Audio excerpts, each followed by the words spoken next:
안녕하세요, 집사님. 안녕하세요. 잘 지내셨어요? 네. 벌써 네, 주일이네요. 그러게요. 일주일이 정말 정신없이 지나가네요. 네. 네, 근데 애들 학교는 괜찮아요? 애들 아직까지 학교 둘 다 다니고 있고 네, 마스크는 인제 쉬는 시간, 공부 시간 네. 다 쓰고요. 아, 그런다고 하더라고요. 죽으려고 하는데 뭐 어떻게 다녀야지. 학교는 계속 그러니까요. 연다는 것 같으니까. 네, 그, 안 계냐. 안녕하십니까? 안녕. 커피 타다 주는 아들, 안나, 안녕. 디저트 갖다 주는 우리 딸. 훌륭합니다.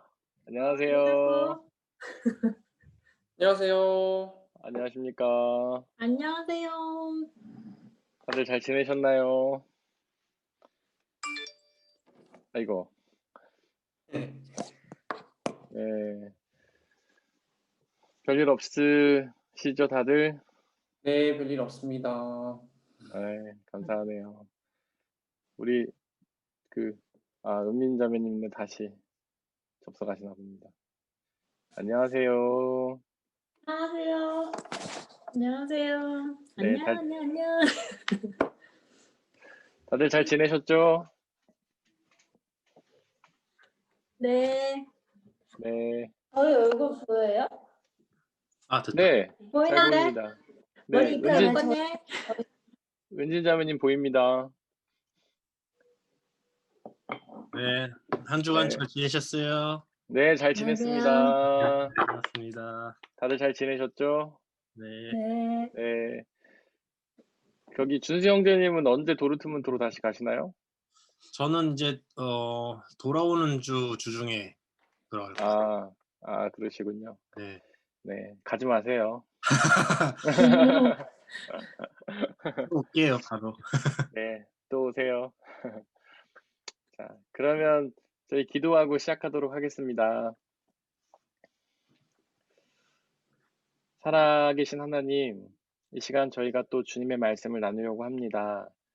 하나님께서 이 시간 함께하여 주시고, 지혜와 은혜로 인도하여 주시고, 직접 말씀하여 주셔서 저희가 주님의 말씀을 나누고, 또 익히고, 믿고 순종할 수 있도록 역사해 주옵소서.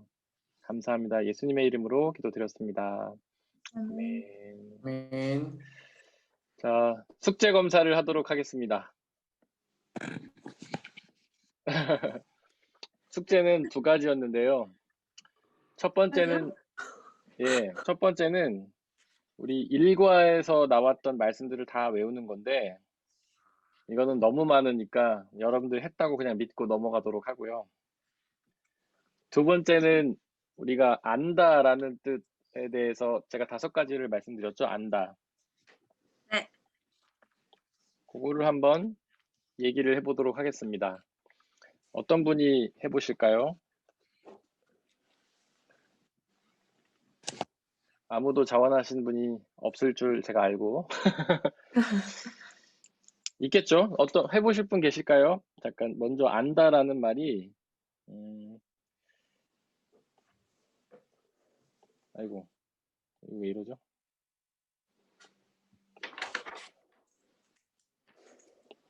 잠깐만요. 죄송합니다. 자, 안다.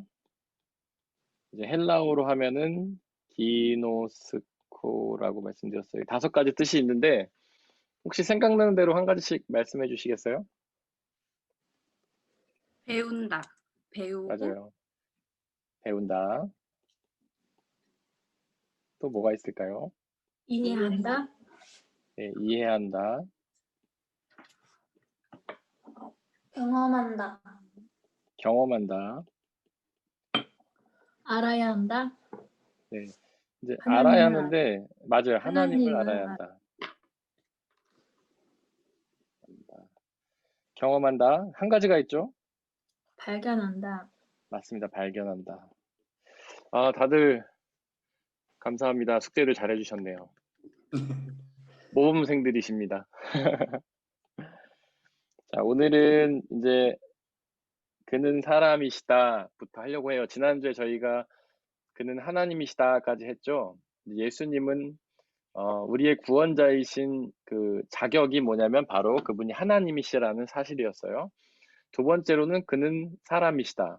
그러니까 예수님이 단지 하나님일 뿐만 아니라 사람이시기 때문에 우리의 구원자가 되실 수 있다는 겁니다. 거기 보면 2번에 말씀 있죠? 요한복음 1장 14절 말씀 함께 읽어보겠습니다. 시작. 말씀이 육신이 되어 우리 가운데 사셨다. 그는 우리는 그의 영광을 보았다. 그 영광은 아버지께서 주신 독생자의 영광이며 그 안에는 은혜와 진리가 충만하였다. 요한복음 요한복음 1장 14절 말씀. 그 요한복음에서 말씀은 그냥 말씀이 아니라 하나님을 의미한다고 제가 이야기를 했죠. 요한복음에서 말씀은 하나님을 의미합니다. 혹시 왜 요한복음에서 말씀이 하나님을 이해하는지 설명해 보실 분 계실까요? 제가 한번 설명을 드렸었는데 하나님이 말씀을 통해서 드러나시기 때문에. 맞습니다. 하나님이 말씀을 통해서 자신을 그러니까 자신을 드러내시기 때문인데 우리는 하나님을 직접 볼 수가 없고 오직 그분의 말씀만 들을 수 있잖아요. 그렇기 때문에 우리에게 있어서는 말씀이 곧 하나님이신 거예요. 그래서 요한복음에서는 말씀을 하나님이다라고 표현을 하고 있습니다. 말씀이 육신이 되어 우리 가운데 사셨다라고 되어 있는데 여기서 육신은 사르크스라는 말입니다.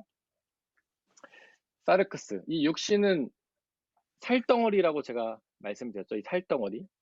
그러니까 하나님의 말씀이 정말 우리와 같은 살을 입으셨다는 거예요. 이 굉장히 중요합니다. 인간의 모습으로 정말 나타나셨다는 거예요. 이제 초대교회 이단 중에 영지주의라는 사람이 있었어요. 영지주의라는 존재들이 있었어요. 이들은 이제 헬라 철학의 영향을 받은 사람들인데 이 영지주의자들은 뭐라고 주장을 했냐면 예수님이 이 세상에 나타나신 것은 진짜 육신을 입은 게 아니라 그냥 환영일 뿐이다. 환상일 뿐이다. 이렇게 얘기했어요. 그러니까 사람들이 예수님을 보는 거는 환상을 보는 거라고 주장했던 사람들이에요. 육신이 없다고 주장을 했던 거죠. 육신이 없다고. 그들은 왜냐하면 이 헬라 철학을 주장하는 사람들은 육신을 부정한 걸로 봤기 때문이에요. 그러니까 뭔가 이 육신이라는 것은 배설도 하고 어떤 성적인 욕구도 있고 뭐 잠도 자기도 하고 아프기도 하고 뭔가 연약함을 지니고 있지 않습니까? 이 육신이라는 게. 근데 이런 연약함을 지니고 있는 이 육신을 전능하신 하나님이 입으셨을 리 없다고 생각을 한 거예요. 근데 어떻게 보면 굉장히 신앙적이죠. 예수님이 우리 인간같이 연약한 존재가 아니야. 신이야. 그분은 하나님이셔. 절대로 우리 같은 육신을 입으실 리가 없어라고 생각한 거예요. 어떻게 보면 신앙적인데 사실 그들은 이단이었어요. 왜냐하면 예수님은 정말 우리와 똑같은 육신을 입으셨기 때문입니다. 그분이 육신을 입으셨다는 것은 굉장히 중요해요. 왜냐하면 이 육신을 입으셔야만 십자가 위에서 죽으신 그 죽음이 우리의 죄를 사할 수 있기 때문에 그렇습니다. 십자가 사건이 우리의 죄를 정말 용서하기 때문에 그래요. 예수님이 왜 십자가에서 자신을 죽이셨는지, 그러므로 우리의 죄를 구원하신지 다 아시죠? 원래 구약시대 때는 사람들이 죄를 지으면 무엇을 죽였습니까? 양이나 소나 네, 소. 동물을 죽였잖아요. 왜냐하면은 하나님이 그렇게 법을 정해놓으셨어요. 모든 죄의 대가는 죽음이었어요. 하여튼 뭔가를 죽여서 피를 바쳐야지만 우리의 죄를 용서받을 수 있었어요. 그래서 구약시대 때는 우리가 지은 죄를 우리가 죽을 수는 없으니까 양이나 소나 뭐 이런 동물들을 대신해서 죽였죠. 그리고 피를 흘리고 태워서 죄를 용서받았어요. 그런데 이런 동물을 통한 제사가 완전하지 않으니까 우리의 죄를 완전히 용서하는 게 아니라 일부만 용서할 뿐이고 또 영원히 용서할 수도 없죠. 우리가 죄를 지을 때마다 제사를 드려야 했기 때문에. 그래서 예수님께서 이 땅에 오셔서 그 모든 동물을 대신해서 또한 우리의 죄를 대신해서 십자가 위에서 죽어주심으로 우리의 죄를 용서해 주신 거잖아요. 그렇기 때문에 이 십자가 사건에는 육신이 굉장히 중요한 거예요. 육신이 반드시 있어야만 됩니다. 예수님의 육신이 없다면 우리의 그 속죄, 예수 그리스도께서 십자가에서 이루신 속죄가 이루어지지 않는 거예요. 그러니까 영지주의자들의 주장이 어떻게 보면 굉장히 신앙적인 것처럼 들리지만 사실은 그 십자가 사건을 부정하는 굉장히 잘못된 주장이라는 것이죠. 근데 사실 이 영지주의가 요즘 현대 그리스도인들의 생각에도 은근히 있습니다. 그러니까 예수님의 육은 부정하고 예수님의 신성만 강조하는 거예요. 그래서 예수님을 정말 하나님으로만 생각하는 겁니다. 예수님은 마치 그 인간의 모습이 전혀 없었던 것처럼 어떤 배설을 하신다던가 육신의 연약함이 있었다던가 그리고 뭐 심지어 성적인 욕구를 느끼지 못했다던가 뭐 이렇게 생각하는 겁니다. 예수님은 사람이 아닌 것처럼 신인 것처럼만 강조하는 것이죠. 이런 사람들은 나가서 뭘 하냐면 예수님의 어떤 능력, 기적을 베푸시는 능력만 강조해요. 이런 분들은 십자가를 부정을 하진 않지만 외면합니다. 그래서 뭔가 예수님을 믿고 기도할 때도 그분의 신적인 모습에만 막 기도하는 거예요. 예수님은 전능하신 하나님이시다. 그분이 베푸신 기적들, 그분이 귀신을 쫓으시고 뭐 사람들을 치료하시고 죽은 자를 살리시고 오병이어 기적을 일으키시고 그래서 예수님을 믿으면 그분의 능력을 경험하고 기적을 경험하고 막 이것만 생각하는 거예요. 그러면서 예수님의 육신의 모습, 그분이 육신으로 당하신 십자가의 고난과 죽음은 외면하는 거죠. 그래서 그분의 능력만을 경험하려고 하고 그분의 고난에는 동참하지 않으려고 하는 모습. 그런 것들이 바로 이 영지주의자들 같은 모습이라는 거예요. 근데 현대 그리스도인들이 이런 모습이 많이 있습니다. 우리 이런 거를 조심해야 돼요. 그 바리새인들이 예수님한테 다가가서 당신이 하나님이라면 표적을 보여달라 이렇게 요구하죠. 근데 혹시 표적과 기적이 뭐가 다른지 아십니까?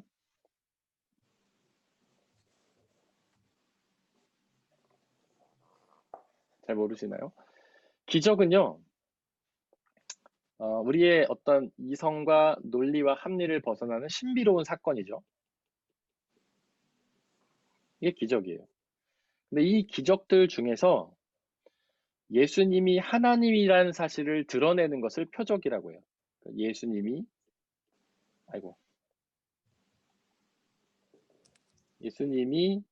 하나님이심을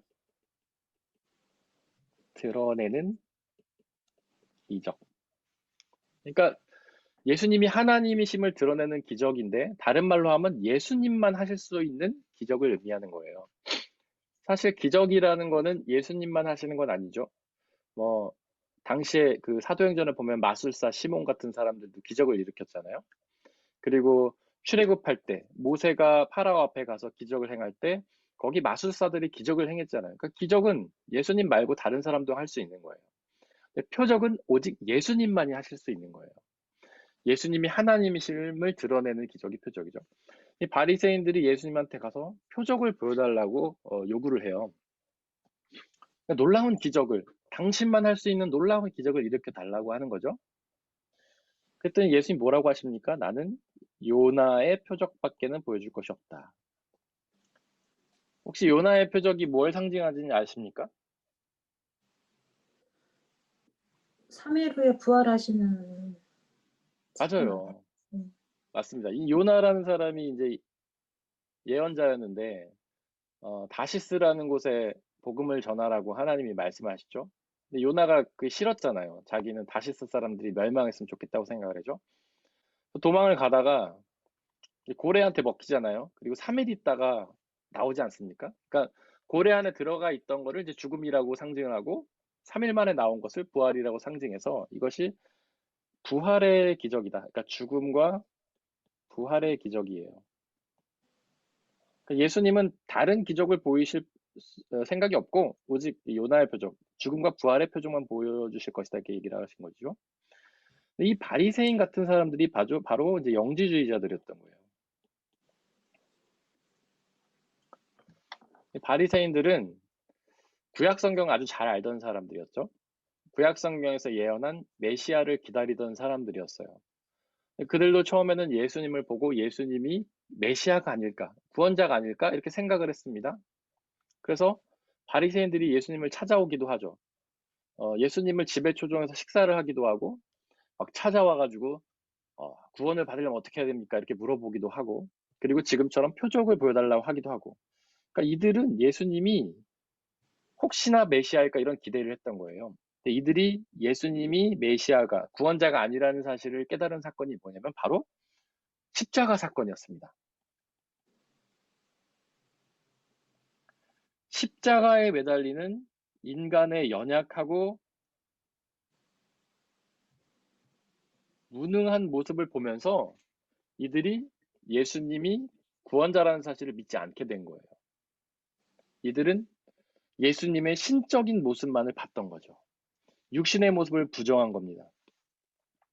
이들뿐이 아니에요. 사실 12제자들이 있죠. 12제자.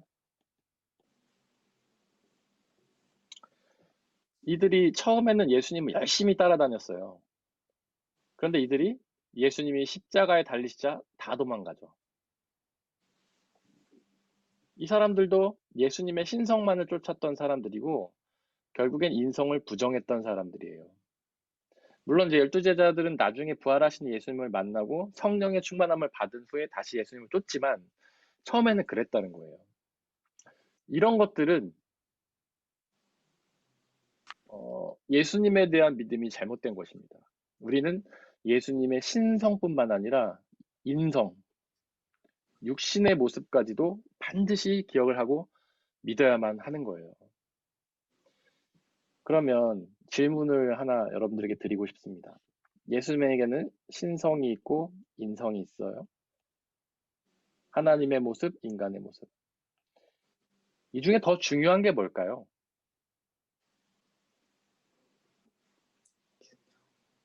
네. 그럼 질문을 한번 그거는 바꿔보겠습니다. 질문이 이상해. 질문 이상해요? 알겠습니다. 그럼 좀 더 질문을 제가 구체적으로 한번 드려볼게요. 이 두 개 중에 우리의 구원을 완성한 결정적인 성품이 무엇인가요? 인성. 인성. 인성이에요. 이게 물론 죽음 이후에 부활, 신성으로 완성이 됐죠. 인성으로 시작해서 신성으로 완성이 됐습니다. 이 두 개가 반드시 구원 사건에 중요한 거예요. 죽음이 없으면 부활이 있을 수 없습니다. 죽어야 부활이 있는 거예요. 죽지 않으면 부활이 없어요. 그렇기 때문에 예수님의 인성이 반드시 있어야지만 신성이 가능하다. 이 두 개는 다 중요하지만 우선되는 사건은 인성이다, 죽음이다 라는 사실입니다. 그러니까 우리는 예수님의 인성을 반드시 기억을 해야 돼요. 그리고 아까 앞서서 말했지만 저는 그렇게 생각합니다. 예수님이 그러니까 우리가 당신의 모습 중에서 믿었으면 하고 바라시는 거는 오히려 신성보다는 인성이다. 예수님이 이제 복음서를 보면 수많은 사람들이 예수님에게 와서 병을 고쳐달라고 하죠. 우리 애가 아파요. 고쳐주세요. 누가 죽었습니다. 고쳐주세요. 그럼 예수님이 고쳐주셨단 말이에요. 그리고 꼭 덧붙이신 말씀이 있어요. 뭐냐면, 야, 너 어디 가서 이거 말하지 마. 예요. 어떤 사람을 고쳐주셔놓고, 기적을 일으켜셔놓고 말하지 말라고 해요. 근데 요즘에, 그러니까 사람들이면 그렇지 않죠? 자기가 놀라운 일을 일으켰으면 뭐라고 합니까? 야, 가서 말해. 소문 좀 내줘. 그러지 않아요? 그래서 어떤 분들 은사 가지신 분들 보면은 자기가 은사가 있다는 걸 막 알리잖아요. 뭐 영상 찍어갖고 보여주기도 하시고, 난 이런 은사가 있다, 막 집회도 하고 막 그러잖아요. 근데 예수님은 오히려 반대로 갔단 말이에요. 기적을 일으켜놓고 말하지 말래요. 사람들한테 자기가 기적을 일으켰다는 사실을 알리면 더 많은 사람들이 예수님을 믿고 따를 텐데 예수님 그러지 말라고 하시는 거예요. 왜냐하면 예수님은 사람들에게 신성보다는 인성을 나타내고자 하셨던 거예요. 자기의 어떤 기적을 일으키는 놀라운 능력보다는 십자가의 죽음을 통해서 이루신 구원을 더 전달하고 싶으셨던 것이죠. 그러니까 우리는 예수님을 믿을 때에 신성도 중요하지만 신성보다는 그분의 인성을 더 집중하고 믿어야 한다는 것입니다. 그분의 능력보다는 그분의 무능력을 믿어야 한다는 거예요. 십자가에 달리신 예수님. 그분이 능력 있는 모습이셨나요? 철저히 무능력하고 연약한 모습이셨어요. 밑에서 막 로마의 군사들이 조롱했어요. 네가 하나님의 아들이면 내려와 봐라. 네가 하나님의 아들이면 우리를 다 싹 쓸어봐라. 막 얘기했단 말이에요. 근데 예수님은 가만히 있으셨어요. 침묵하시면서 무능력하셨어요. 그렇게 이루신 게 바로 우리의 구원이라는 거예요. 그래서 우리는 오히려 예수 그리스도의 능력을 바라기보다는 그분의 무능력, 연약함을 바라봐야 한다는 것입니다. 많은 사람들이 예수님의 신성에 집중해요. 예수님, 당신의 능력을 경험해서 제가 병 낫기를 원합니다. 이렇게 기도하기도 하고, 제가 하는 일들이 다 잘 됐으면 좋겠어요. 이렇게 기도하기도 하고, 또 나아가서는 예수님이 능력 있는 분이신 것처럼 저도 세상에서 능력 있는 존재가 돼가지고 예수님의 영광 돌리는 사람이 되고 싶습니다. 뭐 세계 최고의 연주자가 돼서 예수님께 영광 돌리고 싶어요. 정말 인기 있고 유명한 사람이 돼서 영광 돌리고 싶어요. 부와 명예를 가진 사람이 돼서 영광 돌리고 싶어요라고 고백을 하죠. 그런데 우리가 더 집중하기를 원하시는 것, 예수님이 우리에게 더 집중하길 원하시는 것은 신성이 아니라 인성이라는 거죠. 어떤 능력 있고 강한 모습이 아니라 오히려 무능력하고 연약한 모습이라는 겁니다. 예수님은 우리의 무능력한 모습, 연약한 모습을 통해서 구원을 이루신다는 거예요. 우리가 그런 찬양도 고백하지 않습니까? 약할 때 강함 되시는, 약할 때 강함을 주시는 하나님, 이런 찬양 하잖아요. 그 예수님이 우리에게 명령하신 게 뭡니까? 야, 너 가서 내 능력으로 너는 능력 있는 존재가 되라. 이게 아니라 나의 십자가를 지고 따르라. 이렇게 명령하셨잖아요. 그게 뭐예요? 내가 무능력하고 연약한 모습으로 하나님의 구원을 이룬 것처럼 너희도 무능력하고 연약한 모습으로 하나님의 구원을 이뤄라. 어디를 가든지 높은 자리에 앉지 말고 낮은 자리에 앉아라. 가난하고 연약한 사람들과 함께 해라. 다 그게 인성을 강조한 것 아닙니까? 우리도 예수님의 모습 중에 인성을 사모하고 그 인성의 모습을 따라가야 한다는 것입니다. 혹시 여기까지 질문이 있으신가요? 이 내용에 대해서?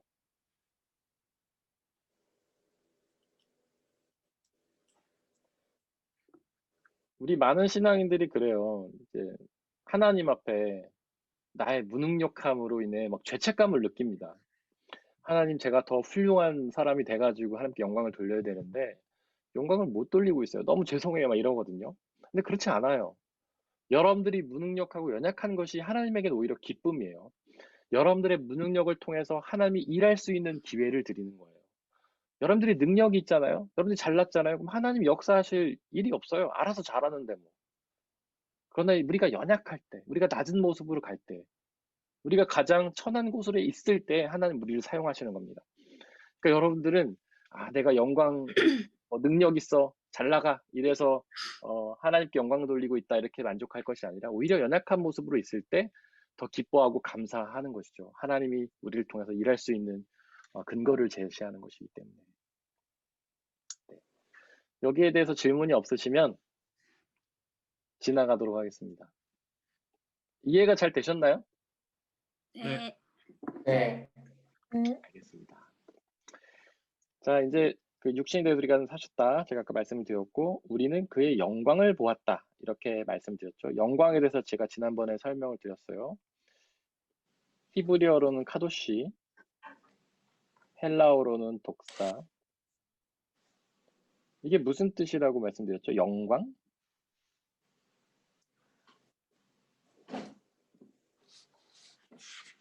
하나님의 진리가 나타나는 것이 네, 하나님의 성품이다. 성품이 예, 성품 혹은 모습이 나타나는 것.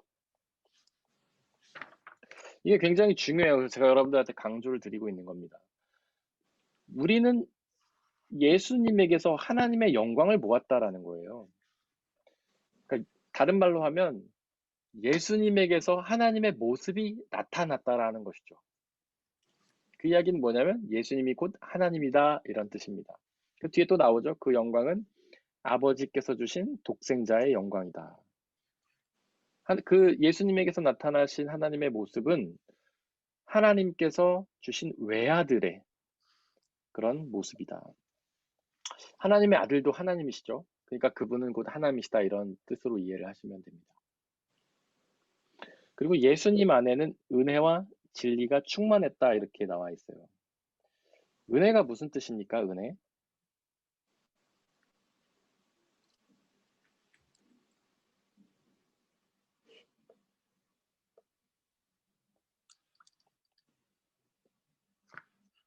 하나님의 은혜. 축복. 하나님의 하나님의 축복이요. 축복. 네. 약간 비슷한데 조금 다른 의미예요. 우리가 은혜라는 말 진짜 많이 쓰죠. 교회에서. 제일 많이 쓰는 단어 중에 하나일 겁니다. 뭐 예배 드렸으면 은혜 받았다. 찬양하거나 뭐 설교를 들으면 은혜 받았다. 뭐 이런 얘기 많이 하죠. 제일 많이 쓰는 말인데 사실 그 뜻을 정확히 잘 몰라는 단어 중에 하나예요. 이 은혜라는 말이. 이거는 이제 헬라어로 하면 카리스라는 말입니다.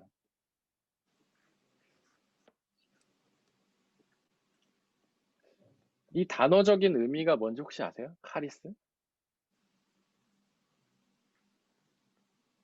이건 뭐냐면 하나님이 주신 선물이라는 뜻입니다. 하나님이 주신 선물. 이 은혜는 크게 두 가지 뜻이 있어요. 보편적인 은혜, 특별한 은혜. 이 은혜에는 두 가지가 있어요.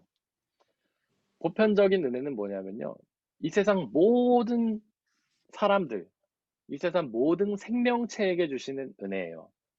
그러니까 단지 예수님을 믿는 사람한테만 주시는 게 아니라 믿지 않는 사람에게도 주시는 은혜가 보편적인 은혜예요. 하나님이 모든 사람에게 주시는 선물, 뭐가 있을까요? 믿지 않는 사람, 믿는 사람뿐만 아니라 믿지 않는 사람에게도 주시는 선물이 뭐가 있을까요? 자연? 자유요? 자연이요. 자연. 그렇죠. 자연이에요. 뭐 예를 물, 들면 구름, 햇빛, 네, 공기, 공기, 뭐 등등등 먹을 거. 그러니까 뭐 양식, 식수, 뭐 집, 옷 이런 거라고 할 수 있죠. 이게 보편적인 은혜예요. 이거를 은혜로 생각하는 게 굉장히 중요해요. 사실 많은 사람들이 요즘 현대인들 특별히 이 양식이나 식수, 뭐 집, 이거를 은혜라고 생각하지 않습니다. 뭐라고 생각하냐면 내가 노력해서 얻은 대가라고 생각해요. 우리가 열심히 일해서 돈 벌어가지고 양식과 식수를 얻는다고 생각해요. 우리는 양식이나 식수 사려면 어디 갑니까? 마트 가잖아요, 마트. 마트 가서 내가 돈 내고 사잖아요. 그러니까 다 그게 내가 어떤 일한 대가로 사는 거라고 사람들이 생각을 해요. 근데 그건 은혜입니다. 하나님이 주시는 선물이에요. 하나님이 주시지 않으면 우리는 얻을 수 없는 것이죠. 뭐 하나님이 해를 뜨고 지게 하지 않으시면, 하나님이 이 온 세상에 있는 어떤 자연을 완벽하게 운용하지 않으시면 우리는 이 은혜를 누릴 수 없어요. 그런 이야기 있잖아요. 우리 지구가 태양에서 뭐 몇 센치만 더 가까워도 우리는 다 타 죽고 몇 센치만 멀어도 다 얼어 죽는다고 하지 않습니까? 이 우주를 하나님이 정확하게 운용하셔야지만 우리는 이런 걸 누릴 수 있는 거예요. 뭐 그리고 홍수가 온다든가 날씨가 너무 춥다던가 비가 내리지 않는다던가 우리는 그러면 이 양식과 식수를 얻기가 어렵잖아요. 하나님이 주셔야지만 얻을 수 있다는 거죠. 이게 굉장히 중요합니다. 이런 인식을 갖는 것. 여러분들이 지금 받아들이고 있는 모든 것이 하나님의 은혜라는 거예요. 그럼 그것이 없는 사람들은 뭐예요? 하나님은요, 모든 사람에게 필요한 양식을 주셨어요. 제가 그거 설명드릴게요, 집사님. 네, 먼저 일용한 양식. 이거를 우리에게 약속해 주셨어요. 예수님이 그렇게 말씀하시죠. 너희는 먼저 그의 나라와 그의 의를 구하라. 그리하면 너희에게 필요한 모든 것을 주신다. 그 다음에서 이어서 하신 말씀이 하늘에 나는 새를 보아라. 일하지 않는데도 입지 않냐. 들에 있는 꽃을 보아라.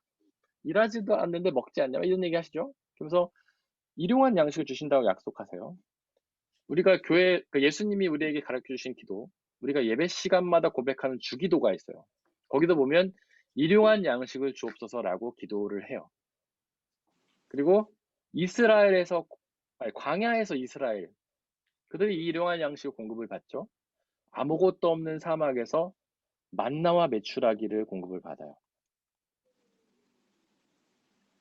이거는 일용할 양식은 하나님이 모든 사람에게 약속하신 거예요. 어떤 과학자가 그런 말을 했어요.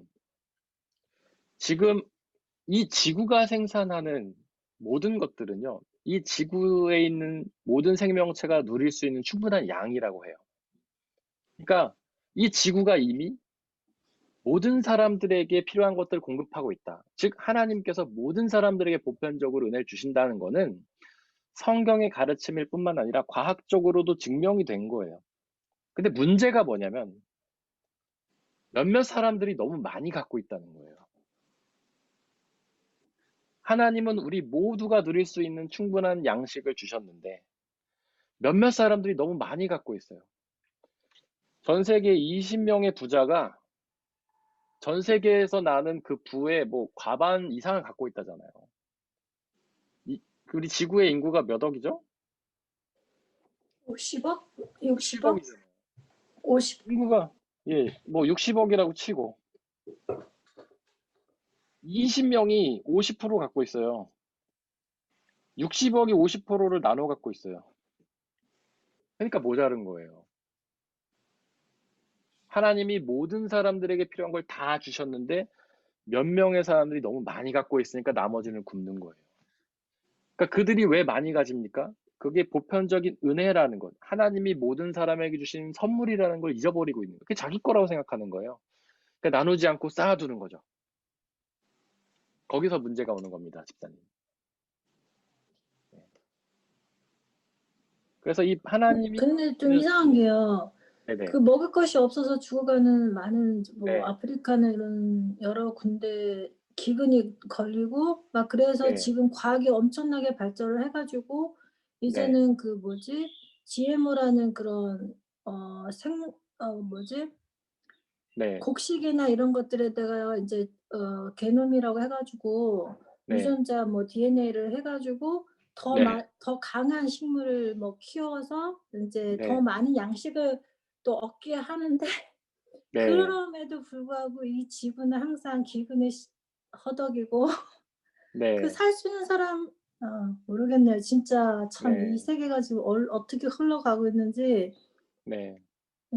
음식이나 이건 풍족한데 우리 많이 주잖아요 또. 네. 그럼에도 저는 그 집사님 질문하신 게 여러 가지 이유가 있다고 봐요. 일단 첫 번째 이유는 뭐냐면 사실 우리도 한국에 살 때 보면 문제가 음식물 쓰레기였잖아요. 우린 지나치게 많이 먹고 남는 거 막 버린단 말이에요. 근데 그런 지구에 사람들이 많아요. 근데 그들에게 이미 줬어야 되는 걸 우리가 너무 많이 가지고 있는 거죠. 그러니까 하나님이 사람에게도 달란트가 다르잖아요. 사람에게도 은사를 다르게 주시죠. 근데 저는 지역마다도 은사를 다르게 주신다고 봐요. 아프리카는 지역적으로 먹을 게 부족한 곳이죠. 근데 먹을 게 많은 곳에서 그런 것들을 그들에게 원래 나눠줘야 된다고 봐요. 근데 그러지 않은 거죠. 자기가 누리고 아니면 버려버리고 아니면 팔고. 그러니까 그게 자기 거라고 생각하니까 돈 버는 수단으로 자꾸 사용하고. 그런 데서 문제가 온다고 봐요. 저는 이미 많이 가진 것들 나눠줘야 된다고 봐요. 물론 아프리카는 양식 같은 건 없지만 다른 걸 갖고 있잖아요. 그럼 그것도 나눠주고 서로 그러니까 자기가 많이 가지고 있는 것들을 나누면서 서로의 필요를 채워줘야 정상이라고 보는데 지나치게 많이 가진 사람들이 그거를 자기 거라고 생각하고 하나님의 은혜라고 생각하지 않고 자기 거라고 생각하면서 자꾸 이윤을 추구하려다 보니까 이런 문제가 온다고 저는 생각해요. 그리고 또 하나 무슨 차원이 있냐면 지금 그 아프리카가 계속해서 어떤 식량난에 허덕인 이유 중에 하나가 지구가 병들고 있기 때문이잖아요. 지구 온난화 현상 때문이잖아요.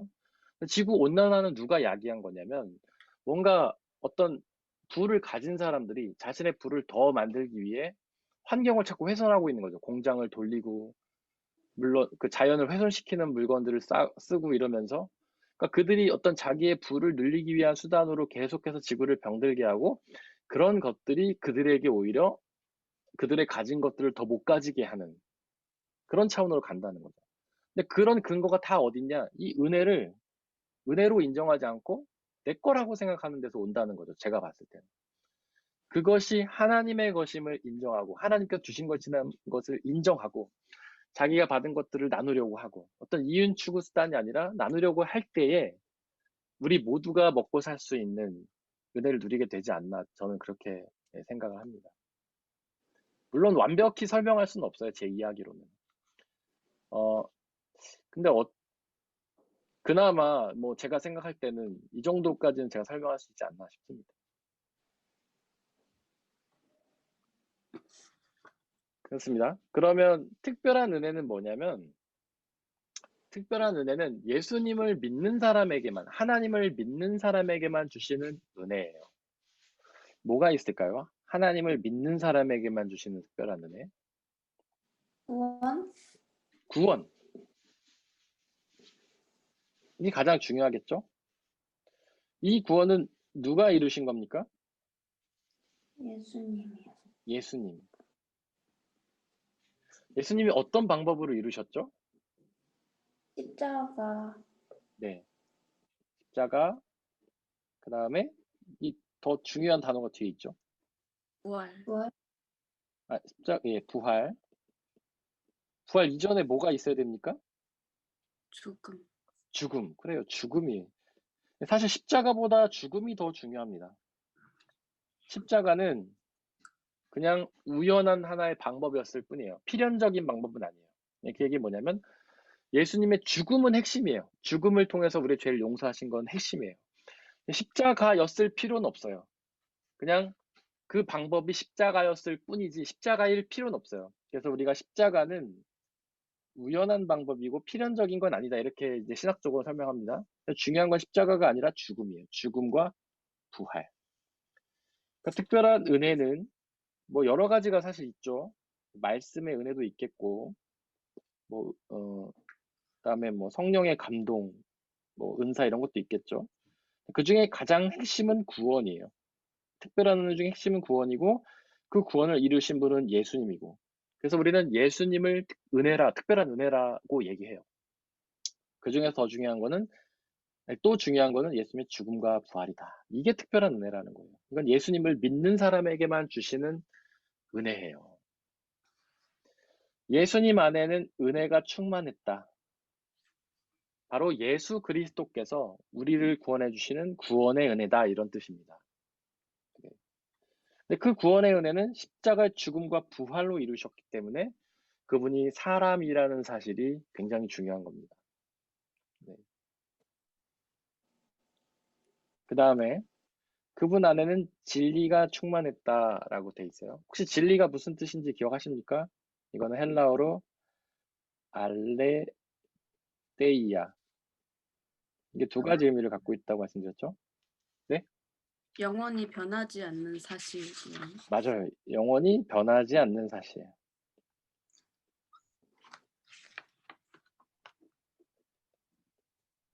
또 한 가지 무슨 뜻이죠?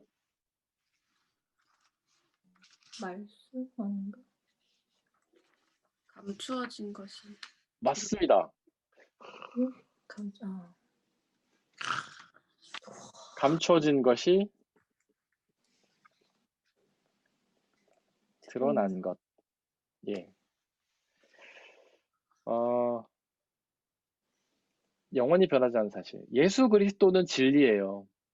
그분은 감춰져 있던 게 드러났습니다. 그러니까 사실 하나님에게 있는 모든 것들은 감춰져 있다 드러나죠. 언제 드러나면 하나님이 말씀하실 때 드러납니다. 제가 그 얘기했죠. 제가 여기 이렇게 있는데 제가 말하지 않으면 지금 제가 무슨 생각하는지 아무도 모르잖아요. 저에 대해서 모르죠? 제가 말할 때 이제 알게 되는 거예요. 그것처럼 하나님에 대해서도 하나님이 드러내실 때에만 알 수 있어요. 말씀하시거나. 예수님도 감춰져 있었어요. 우리를 구원하시는 그 구원의 방법이. 근데 그분이 사람이 되셔서 이 땅에 오실 때, 우리의 눈에 드러났을 때에 그 구원의 비밀이 드러난 거예요. 그래서 우리는 그분을 진리라고 표현합니다. 그리고 그분을 통한 구원은 영원히 변하지 않는 사실이에요. 세월이 1000년 만년 흘러도 지구가 여러 모습으로 변한다 해도 영원히 변하지 않는 것. 예수 그리스도를 통한 구원은 변하지 않는다. 그러니까 그분이 진리다라는 것이죠. 네. 혹시 여기까지 질문이 있으십니까? 없으시면 죄는 없으시다라고 3번으로 넘어가도록 하겠습니다. 거기 요한일서 3장 5절 말씀 있죠? 한번 같이 읽겠습니다. 시작. 여러분이 아는 대로 그리스도께서는 죄를 없애려고 나타나셨습니다. 그리스도는 죄가 없는 분이십니다. 요한일서 3장 5절 말씀. 아멘. 그러니까 되게 중요한 건 뭐냐면 모든 사람은 죄인이죠. 죄인이 아닌 사람은 없습니다.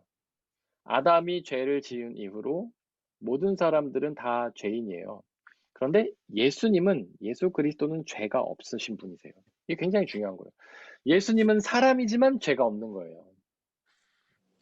이거를 이해하기 위해서는 죄가 뭔지를 먼저 이해해야 돼요. 죄가 뭡니까? 죄? 하나님이랑 네. 멀어지는 거라고. 하나님이랑 멀어지는 것도 맞는데 않는 거? 핵심은 하나님을 믿지 않는 거예요. 하나님 부인하는 거죠. 하나님을 믿지 않으면 멀어지게 되죠. 예. 그러니까 멀어지는 건 결과고 핵심은 하나님을 믿지 않는 것이에요.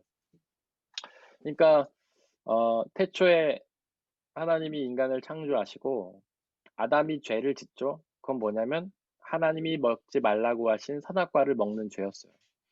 그러니까 하나님이 먹지 말라고 했어요. 근데 사람이 먹었어요. 그 이유는 뭐냐면 하나님이 먹지 말라고 한 그 말을 믿지 않았기 때문이에요. 하나님 믿지 않았기 때문에 먹지 않은 거예요. 그랬더니 결과로 아담이 에덴 동산에서 쫓겨나죠. 같이 못 살게 된 거예요. 부부에게 있어서 제일 중요한 게 뭡니까? 신뢰잖아요. 서로 믿어야 돼요. 그 신뢰가 깨지면 같이 못 살죠. 그래서 갈라질 수밖에 없는 겁니다. 똑같은 거예요. 우리는 하나님을 믿으니까 하나님과 같이 살 수 있는 것이고 믿지 못하면 떨어지는 거예요. 그래서 예수 그리스도를 통해서 하나님을 다시 믿게 되면 나중에 같이 살게 되는 겁니다. 죄의 핵심은 하나님을 믿지 않는 거예요. 하나님 부인하는 것이죠. 근데 예수님은 죄가 없으시다 이런 거는 어떤 뜻이냐면 예수님은 곧 하나님이시잖아요. 하나님이시기 때문에 하나님을 믿지 않을 수가 없죠. 하나님이시니까 하나님을 믿을 수밖에 없잖아요. 그러니까 그분에겐 죄가 없는 겁니다. 네. 그냥 예수님 죄가 없어라고 우리가 머릿속으로만 생각할 게 아니라 논리적으로 좀 이해를 해야 돼요. 예수님은 사람이면서 하나님이시기 때문에 원래 모든 사람들은 죄가 있지만 그분은 사람이면서 하나님이시기 때문에 하나님을 믿지 않는 죄를 범할 수 없는 거죠. 그러니까 죄가 없는 거예요. 제가 좀 복잡하게 설명을 드렸는데 이해가 되시죠? 네. 네. 네. 핵심은 예수님에게는 죄가 없다라는 거예요. 그분이 죄가 없기 때문에 십자가에서 죽으신 그 대속의 사건이 우리의 죄를 용서할 수 있는 겁니다. 만약에 예수님이 죄가 있었다면 십자가 사건은요, 그분의 죄를 용서하기 위한 거예요. 근데 우리의 죄가 없기 때문에 그 십자가 사건이 우리의 죄를 용서한 거예요. 예를 들어서 우리 애가 둘이 있는데 둘째가 아빠한테 거짓말을 했다고 쳐봅시다. 그러면은 아빠가 둘째에게 벌을 주겠죠. 첫째가 나타나서 아빠 둘째는 너무 어리니까 제가 대신 벌을 받을게요 이랬어요. 근데 만약에 그 말이 성립을 하려면 첫째는 잘못을 안 했어야 돼요. 그래 그럼 너는 동생 대신 네가 벌을 받아라. 근데 첫째도 동생이랑 같이 죄를 졌다면 그건 대신 지는 게 아니죠. 자기 벌을 받는 거죠. 예수님도 죄가 없기 때문에 우리의 죄를 대신 지실 수 있는 거예요. 그분에게 만약에 죄가 있었다면 그 십자가는 그분의 죄를 속량하기 위한 것이지 우리의 죄를 속량하기 위한 것은 아니라는 거죠. 그래서 그분이 죄가 없다라고 믿는 고백은 굉장히 중요한 겁니다. 근데 이제 이 말씀에서는 그리스도께서는 죄를 없애려고 나타나셨다라고 이렇게 돼 있는데 이 말씀은 우리가 잘 이해를 해야 돼요. 우리의 죄 자체를 사라지게 한다는 뜻은 아닙니다. 죄의 책을 없애는 거, 죄책. 죄는 죄가 있고 죄책이라는 게 있는데 죄책은 뭐냐면 죄에 대한 대가를 지는 것, 책임을 지는 것을 의미해요. 우리가 죄를 졌으면 책임을 져야 돼요. 이게 하나님의 법칙이에요. 구약 시대에는 제사를 짐으로써 자기의 책임을 다했어요. 이게 바로 회개에 합당한 열매죠. 회개에 합당한 열매. 예수님이 없애주신 거는 이 죄책이에요. 책임을 질 필요가 없는 거예요. 예수님이 대신 죄를 지고 죽으셨기 때문에. 근데 죄가 사라지는 건 아니에요, 사실은. 죄는 우리 안에 여전히 남아있습니다. 죄는 본성이에요. 죄는 사라지지 않아요. 이 세상 모든 사람들은 죄인이고 예수 그리스도를 믿어도 죄는 사라지지 않습니다. 여전히 남아있어요. 죄를 예수님이 덮어주시는 것 뿐이에요. 용서해 주시는 것 뿐이에요. 그래서 우리가 하나님을 잘 믿으면 우리의 죄의 본성이 가려져 있지만 하나님을 믿지 못하고 우리의 믿음이 흔들리면 이 죄가 다시 드러나는 거예요. 그래서 죄를 짓는 거예요. 우리가 하나님을 온전히 믿지 못하고 기도와 말씀 생활 잘 하지 못하고 성령으로 충만하지 못하면 이 감춰져 있던 죄의 본성이 드러나서 또 죄를 짓게 만드는 거예요. 네.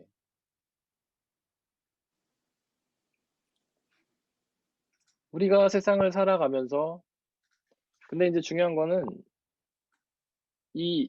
이렇게 죄를 덮고 있는 것이 이제 믿음인데 이 믿음이 완전하지 않다는 거예요.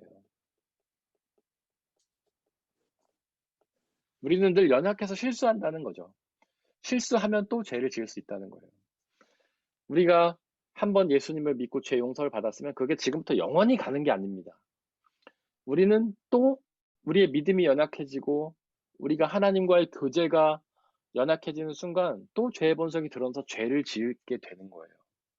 근데 그때 우리는 또 뭐 하면 되냐면 그 죄를 깨닫고 기억하고 회개하고 주 앞에 나가면 또 용서를 해주세요. 70번씩 7번 용서해 주십니다. 영원히 용서해 주세요. 그러니까 우리가 죄를 지었으면 너무 낙심할 필요가 없어요. 아, 나에게는 죄가 본성이지. 예수님을 믿지만 우리의 죄가 여전히 남아있지. 아, 내가 하나님 믿는 걸 좀 게으리 했구나. 교제가 좀 부족했구나. 다시금 하나님 앞에 나가서 교제해야지. 회개하고 기도하고 나가면 되는 거예요. 근데 많은 신앙인들이 하나님을 믿고 회개하고 나갔어요. 신앙생활 잘하다가 실수합니다. 또 죄를 져요. 그러면 너무 죄책감을 크게 갖고 낙심해요. 아, 나는 이제 하나님 앞에 나갈 수 없는 너무 큰 죄인이야. 나는 하나님께서 용서해 주시기 힘들 거야. 이러면서 신앙에서 떨어지는 경우가 굉장히 많은데 그래서는 안 된다는 거죠. 우리는 예수 그리스도의 피로 죄를 덮어놓은 거기 때문에 언제든 우리의 죄의 본성이 살아나서 범죄할 수 있다고 생각을 해야 돼요. 그걸 인정을 해야 돼요. 그리고 실수했을 때 회개하고 또 다시 예수님께로 돌아오면 되는 겁니다. 혹시 여기까지 질문이 있으신가요? 아까 말씀하신 네. 것 중에 예. 죄에 대한 책임을 져야 된다고 했는데 그럼 책임은 어떻게 지는 거예요? 아, 중요한 질문입니다. 죄가 있고 죄책이 있다고 말씀드렸죠. 사실 이제 죄는 성경에 보면 죄에 대한 굉장히 그 책임을 강조하세요. 회개에 합당한 열매를 맺으라고 하든가. 근데 옛날부터 우리가 죄를 하나님과 회개하면 그 합당한 일들을 했습니다. 그러니까 제사장 구약 시대는 제사장들이 그 역할을 했어요. 아, 너 하나님한테 죄 지은 것을 네가 죄책을 하기 위해서 뭐 세상적인 노력을 해. 가난한 사람들을 도와. 아니면 뭐 사회봉사를 해. 뭐 이런 식으로 했어요. 뭐 헌금을 해. 이런 식으로 하기도 하고. 근데 이게 가톨릭에 남아 있어요. 우리가 흔히 말하는 천주교회. 거기 보면 고해성사라는 게 있죠. 고해성사가 뭐 하는 거냐면 우리는 신부님이 우리의 죄를 용서해 준다라고 오해하고 있어요. 그건 오해예요. 가톨릭에서는 죄는 하나님께 회개합니다. 고해성사가 뭘 하는 거냐면 이 죄책을 어떻게 해결할지를 알려주는 거예요. 신부가. 그래서 이제 신부님한테 어떤 사람이 와요. 그래서 얘기를 합니다. 제가 이런 죄를 져서 하나님께 회개 기도를 했는데 저는 어떻게 죄책을 갚으면 됩니까? 어떻게 회개에 합당한 열매를 갚으면 됩니까? 그러면 가톨릭 교회 이제 신부님이 그걸 듣고서 이런 걸 하세요. 뭐 고아원에 가서 고아들을 도우십시오. 아니면 뭐 과부들을 도우십시오. 노숙자들을 도우십시오. 이렇게 하든지 아니면 그럴 여건이 안 되는 분들은 그러면 어느 단체에 뭐 헌금을 하십시오라고 하든지 이런 식으로 해줬던 거예요. 근데 원래는 그렇게 시작이 됐어요. 고해성사가. 근데 이게 나중에 변질이 돼갖고 어떻게 변질이 되냐면 면죄부를 사세요 이렇게 된 거예요. 이게 가톨릭 교회가 가장 타락했을 때 했던 겁니다. 하나님한테 죄를 회개 받았는데 저 이제 죄책을 어떻게 하면 되죠? 면죄부 사세요. 이렇게 했던 거예요. 이게 고해성사의 폐해죠. 근데 이제 종교 개혁을 일으키면서 개신교회가 됐죠. 이 고해성사가 당시에 교회를 타락시키는 아주 중요한 역할을 했기 때문에 이 개신교회 세력은 고해성사를 아예 부정을 해버렸어요. 그러면서 어떤 부작용이 왔냐면 죄책을 그러니까 회개에 합당한 열매를 맺는 것을 무시해버리게 된 거예요. 이게 개신교회 종교개혁의 가장 큰 약점입니다. 문제예요. 그래서 개신교회는 죄책을 어떻게 해결해야 되는지 대안을 주지 못해요. 그냥 하나님한테만 회개하면 다 용서받는 걸로 끝내버리게 된 거예요. 이런 역사적인 문제가 왔어요. 저는 이거를 본인이 알아서 해야 된다고 생각합니다. 그냥 무시하고 넘어가면 안 되죠. 하지만 본인이 알아서 나름대로의 방법으로 이 죄책을 해결해야 된다고 봐요. 회개에 합당한 열매를 맺어야 된다고 봅니다. 야고보서에서 그랬죠. 행함이 없는 믿음은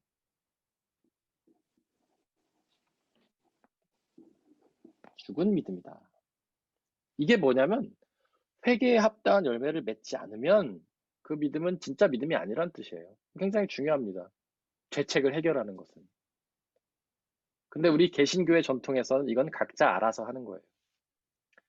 그러면 이거를 네, 구약에서 네. 보면요, 이제 다윗이 죄를 짓고 네, 엄청난 그 사람은 해결을 많이 했잖아요. 진짜 네, 눈물로 네, 해결을 해서 하나님과의 관계가 네, 회복이 됐는데 네, 그에게 닥쳐진 거는 이제 압살롬이 이제 그런 반란을 네, 일으키고 아들과의 그런 전쟁을 통해서 너무나 많은 아픔을 갖고 그 네, 모든 걸 견디는 이제 네, 과정을 겪는데 그것 네, 때문에 내가 책임을 지겠다고 하는데 오히려 네, 하나님이 그런 상황을 여실 수도 있는 건가요? 그러니까 나는 네, 책임을 지고 싶은데 그렇게는 지고 싶지 않은데 네, 네, 그러니까 그 뭐 과부를 돕든지 네, 이런 식으로 내가 어떤 방편이 있겠지만 하나님이 네, 뭐 이렇게 이거 역사라고 해야 되는지 모르겠는데 그의 네, 자녀들을 통해서 인제 다시 그런 아픔을 겪고 네,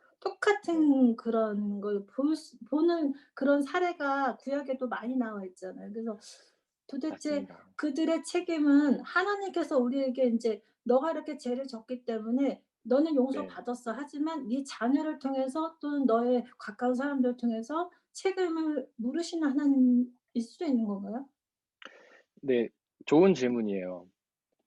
방금 말씀하신 거는 이제 구약 전통에는 그런 게 많습니다. 하나님이 죄책을 아예 말씀을 해주시는 거죠. 그러니까 뭐 다윗 같은 경우에는 자녀들이 서로 전쟁을 하고 결국 솔로몬 시대 이후로 가면서 나라가 쪼개지고 막 이렇게 되고 그리고 다윗에게는 성전을 건축하지 못하게 된다든가 이런 죄책을 해주시죠. 근데 신약에 오면은 그게 바뀌어요. 저는 뭐라고 생각하냐면 이게 이웃사랑이라고 생각해요. 이웃사랑. 네. 하나님을 사랑하고 이웃을 사랑해라. 근데 이게 이웃을 사랑하라 할 때 뭐라고 하냐면 내 이웃을 내 몸과 같이 사랑해라 이러시죠.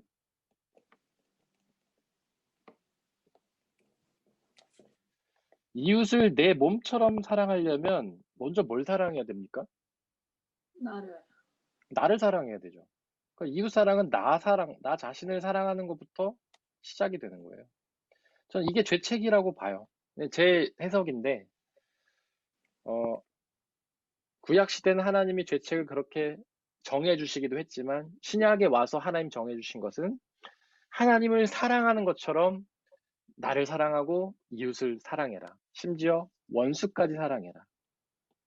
이 이웃에는 여러 가지가 있죠. 이웃에는 뭐 약하고 가난한 사람들, 부족한 사람도 있고 원수도 있고 이렇게 되는 거죠. 그런데 이제 성경 이해할 때 우리가 뭐가 중요하냐면 성경은 역사적인 책이에요. 성경을 우리는 역사적으로 이해를 해야 돼요. 구약에서 신약. 이 안에 시간적인 흐름이 있다는 거예요. 역사적인 책이라는 건 그런 뜻이에요. 구약부터 신약까지 시간적인 흐름이 있다는 겁니다. 마치 어린아이가 자라서 어른이 되는 것처럼. 여러분들 한 사람 한 사람은 다 역사를 갖고 있어요. 정숙경 집사님은 집사님의 역사를 갖고 있죠. 집사님이 태어나면서부터 어린 시절부터 자라갖고 지금까지 역사가 있잖아요. 그런데 어린 시절의 정숙경 집사님과 지금의 집사님이 똑같습니까? 예를 들어 10살 때의 정숙경 집사님과 지금 나이는 비공개하겠습니다. 땡땡 집사님이 같아요? 이게 같은 사람이에요? 공개하세요. 입니다. 내일 모레면 50이에요. 네, 내일 모레요, 내일 모레. 근데 어쨌든 이 두 사람이 같은 사람이에요. 집사님 보실 때 어때요? 다르죠. 다르죠? 은진 자매님 어때요? 10살 때 자매님과 지금의 자매님이 같은 사람입니까? 달라요.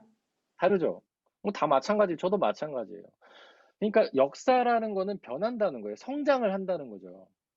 구약에서 신약으로 가면서 성장해요. 이스라엘의 신앙이 성장해요. 그래서 하나님은 이스라엘에게 다른 대우를 해주시는 거예요. 이스라엘이 성장하니까 신앙이. 구약은 10살이라고 칩시다. 신약은 현재 뭐 땡땡살이라고 쳐요. 10살의 신앙에 맞는 대우를 하나님이 해주시는 거예요. 다윗 시대의 사람들은 다윗은 자기가 생각을 못하니까 아예 정해주신 거예요. 너 이런 벌을 받아. 근데 신약에 와서 이 사람들의 신앙이 성숙하니까 이 사람들에게 맞게 야, 너 이제는 이웃을 사랑해. 이렇게 해주신 거라는 거죠. 그래서 구약과 신약은 우리가 이 역사적인 것을 반드시 기억하고 봐야 돼요. 구약에 하나님이 역사를 딱 떼놓고 아, 하나님 이렇게 역사하실까 앞으로도 역사하시겠다 이렇게 생각하면 안 된다는 거예요. 신약과 연계 안에서 아, 이제는 이웃사랑이 죄책이구나 이렇게 생각을 해야 된다는 것이죠. 근데 여기서 중요한 건 뭐냐면 하나님이 변한다는 뜻은 아니에요. 하나님은 똑같아요. 다만 이스라엘의 정신 연령에 맞게 하나님이 대우를 해주신다는 겁니다. 저는 자녀가 둘이 있어요. 11살짜리랑 6살짜리. 11살짜리에게는 11살에 맞게 대우하고 6살에게는 6살에게 맞게 대우해요. 그건 제가 정신 연령이 높아졌다 나빠졌다 그런 게 아니라 저는 똑같지만 그들에 맞게 대우를 해주는 거죠. 하나님은 전능하신 분이시고 전지하신 분이세요. 하지만 그들에게 맞게 역사를 해주신다는 거예요. 그래서 구약 시대의 다윗 같은 사람에게는 죄책을 직접 말씀해 주시고 신약에 와서는 예수 그리스도를 통해 이웃 사랑을 선포하신다. 저는 그렇게 생각합니다. 혹시 답이 되셨는지 모르겠습니다. 예. 네. 자, 그러면 잠깐요. 7페이지로 넘어가도록 하겠습니다.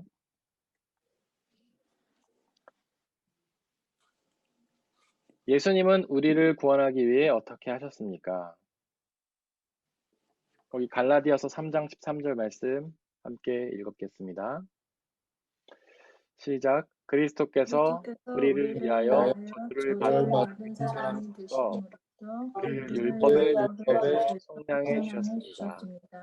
들었던 바 나무에 달린 사람은 모두 저주를 모두 받는 사람이다 하였기 때문입니다. 갈라디아서 아멘. 3장 3장 13절 말씀. 아멘. 이건 뭐 아까 제가 잠깐 설명을 하긴 했습니다. 예수님은 우리를 구원하시기 위해서 십자가에서 죽으셨습니다. 죽음으로 우리를 죄에서 용서해 주셨는데 그게 여기 뭐라고 구체적으로 표현이 되고 있냐면 율법의 저주에서 속량해 주셨다 이렇게 돼 있어요. 네. 율법의 저주. 율법의 저주가 뭘까요? 율법의 저주? 율법의 저주는 뭐냐면 죄의 싹슨 사망이라는 거죠. 근데 이게 율법이라는 걸 우리가 잘 이해해야 될 필요가 있어요. 율법은요, 혹시 뭘까요? 율법이 여러분들 율법이 뭐라고 생각하십니까? 10계명, 10계명 난 10계명이라 생각했는데 그 맞아요. 외에 또 율법은요. 네. 율법은 크게 두 가지라고 할 수 있어요. 우리 집사님 말씀하신 이제 토라라고 하는데 이게 원래는 모세오경. 이거를 10개로 요약한 게 10계명이에요. 토라, 모세오경, 10계명. 그 다음이 뭐냐면 이 토라를 해석해 놓은 게 있어요. 사람들이 해석해 놓은 거. 이거를 장로들의 유전이라고 합니다. 제가 지금 약간 헷갈리는데 이게 케투빔이라고 할 거예요. 이거는 제가 다시 한번 확인해 볼게요. 제가 지금 기억이 확실한지. 어쨌든 율법은 이렇게 두 개예요. 토라, 모세오경, 10계명. 그 예수님은 이 10계명을 두 개로 요약을 하셨어요. 두 계명. 내가 새 계명을 주노니 하면서 두 개로 요약하셨어요. 혹시 뭔지 아십니까? 이 두 계명이? 하나님에 대해서랑 네. 이웃 하나님 사랑 제자를 그리고 이웃 사랑이죠. 이 10계명을 자세히 보면은 1부터 4계명은 하나님 사랑이고 5부터 10계명은 이웃 사랑이에요. 여러분들이 나중에 10계명을 살펴보시길 바래요. 그러니까 모세오경은 뭐예요? 창세기, 출애굽기, 레위기, 민수기, 신명기 이렇게 5개죠. 이게 모세가 쓴 5개의 책이라는 뜻이에요.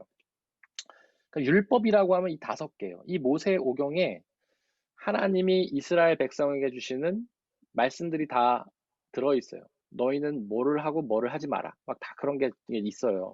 굉장히 자세하게 있죠. 근데 그것의 요약이 뭐냐면 10개예요, 10개. 그것을 다시 요약하면 2개라는 거죠. 하나님의 계명의 핵심은 하나님을 사랑하고 이웃을 사랑하라는 겁니다. 근데 장로들의 유전은 뭐냐면 이거를 이제 해석해 놓은 거라고 했죠. 해석. 이게 650개인지 750개인지 제가 헷갈리는데 한 650개가 맞는 것 같아요. 650개. 그러니까 10개를 650개로 해석해 놓은 게 장로들의 유전이에요. 이 중에 대부분이 안식일법이에요. 10계명에 보면 4계명이 안식일법이죠. 안식일을 거룩하게 지켜라. 10계명에는 안식일을 거룩하게 지켜라 이렇게만 돼 있어요. 안식일을 거룩하게 지켜라. 여러분들한테 한번 질문해 볼게요. 안식일을 거룩하게 지키는 게 뭡니까?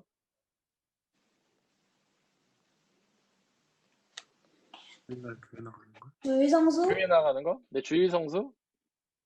뭐 여러 가지 답이 있을 수 있겠죠. 근데 되게 애매하잖아요. 안식일을 거룩하게 지켜라 하면 애매하죠, 뭔가. 그 다음에 이제 건축하게 지키라고 하면서 일하지 말라고 돼 있잖아요. 쉬라고 돼 있잖아요. 그러니까 이게 애매하거든요. 야, 우리 아들 어디서 네? 우리 애간이가 하는 말이 안식일은 쉬라고 했는데 엄마 왜 공부하라고 하냐고. 그래요. 그 네. 그러니까 이게 쉬라는 게 뭔지 애매한 거예요. 일하지 말라는 게 뭔지 애매한 거예요. 뭐는 일이고 뭐는 일이 아니냐. 쉬어도 밥은 해 먹어야 되잖아요. 요리는 해 먹어야 되잖아요. 그럼 이게 일인가 아닌가?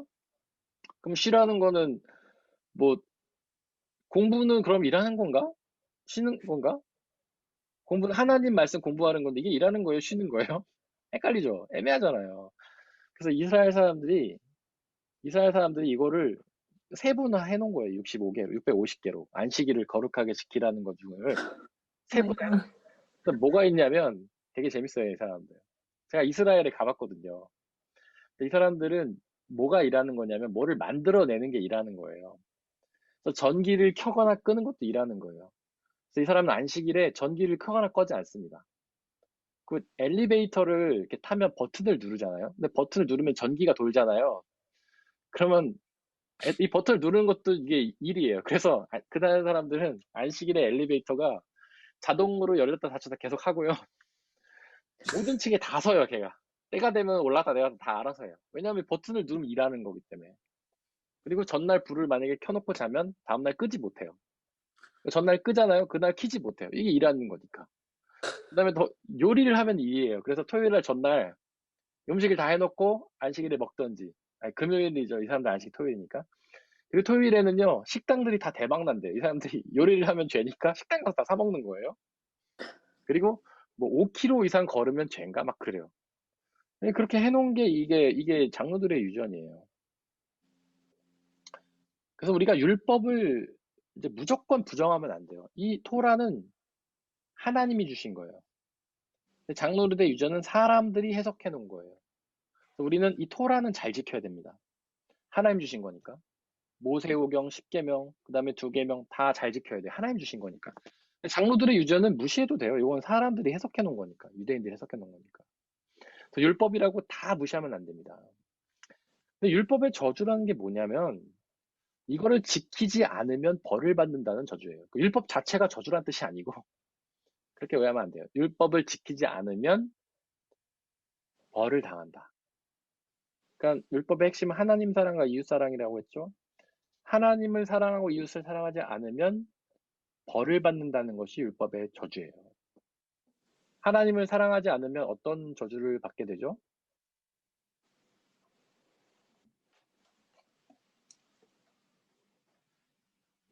죽음? 죽음이죠, 지옥? 죽음. 그러니까 지옥이죠, 지옥. 아까 말씀드렸죠. 하나님을 사랑하니까 그분과 같이 사는 거예요. 하나님을 사랑하면 하나님 나라 가는 거예요. 하나님을 사랑하지 않으면 같이 못 살아요. 그러니까 지옥에 가는 거예요. 그렇게 이해하시면 돼요. 죄액사스는 사망이다라는 거는 영원한 사망을 의미하죠.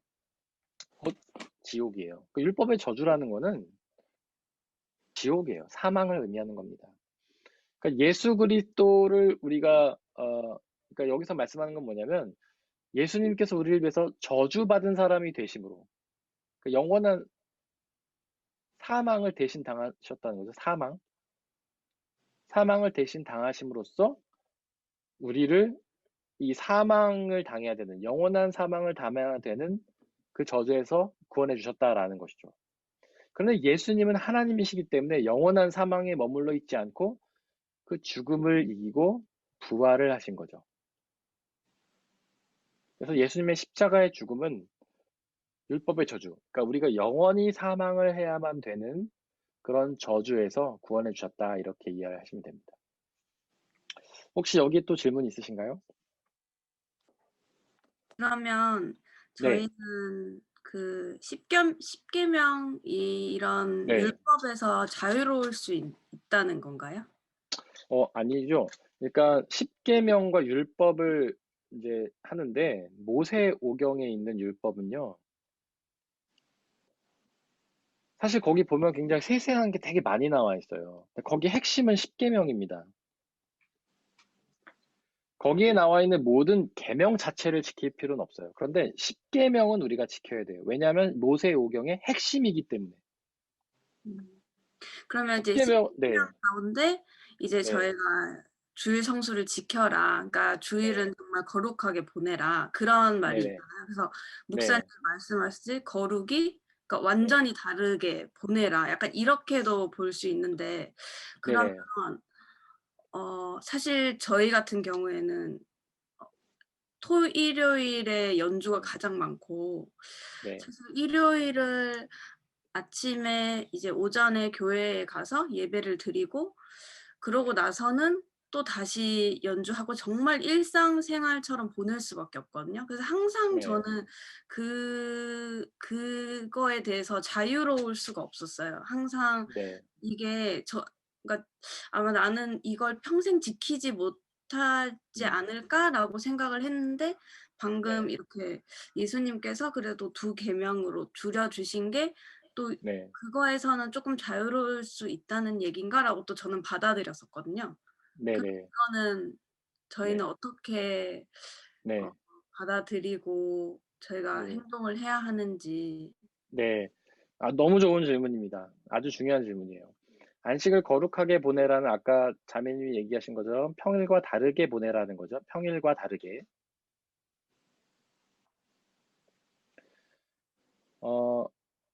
그러면서 이제 쉼이란 거를 얘기를 했어요. 일하지 말고 쉬어라. 평일과 다르게 보내라는 것의 핵심은 뭐냐면 우리는 평일에 뭘 생각하면서 살아갑니까? 평일에? 그냥 아주 네. 세상에 네. 많이 속해 살아가죠. 세상의 일들이죠. 세상의 일들. 세상의 일들을 하는 목적이 뭔가요? 나 자신을 위해서예요. 먹고 살기 위해서. 그다음에 뭐 어떤 세상에서 뭔가 나애가 해야 될 일들을 하면서. 근데 세상과 이 평일과 다르게 보내라는 거는 뭐냐면요. 나 자신이 아니라 하나님을 위해 보내라는 뜻이에요. 이게 핵심이에요. 세상의 일들을 하지 말고 하나님을 기억하면서 보내라는 거예요. 안식일이 생긴 두 가지 근거가 있습니다. 안식일은 창조 후에 하나님이 6일 동안 세상을 창조하시고 7일에 쉬면서 안식일을 만드셨어요. 이게 첫 번째예요. 그러면서 하나님 명령하신 건 뭐냐면 야, 네가 쉬면서 하나님의 창조를 기억하라라고 얘기하셨어요. 하나님의 창조를 기억. 그러니까 안식일에 해야 되는 것은 하나님을 기억하는 거예요. 세상의 일을 바라보는 게 아니고. 두 번째로 안식일을 지으신 건 언제냐면 출애굽 사건 때예요. 하나님이 출애굽을 일으키시고 이스라엘 백성들을 이집트에서 건져내신 후에 안식일을 선포하세요. 그러면서 뭐라고 하냐면 야, 너네 쉬면서 하나님의 구원을 기억해라. 출애굽 사건을 기억해라. 이렇게 얘기하세요. 하나님을 기억하는 게 안식일의 핵심인데 그 중에 뭐를 기억해야 되면 창조와 구원을 기억해야 돼요. 그러니까 안식일이 거룩하게 보내라는 건 뭐냐면 야, 세상 일들 이제 잊어버리고 하나님을 기억해. 특별히 창조와 구원을 기억해. 이런 뜻이에요. 이거를 하기 위해서 쉬는 거예요.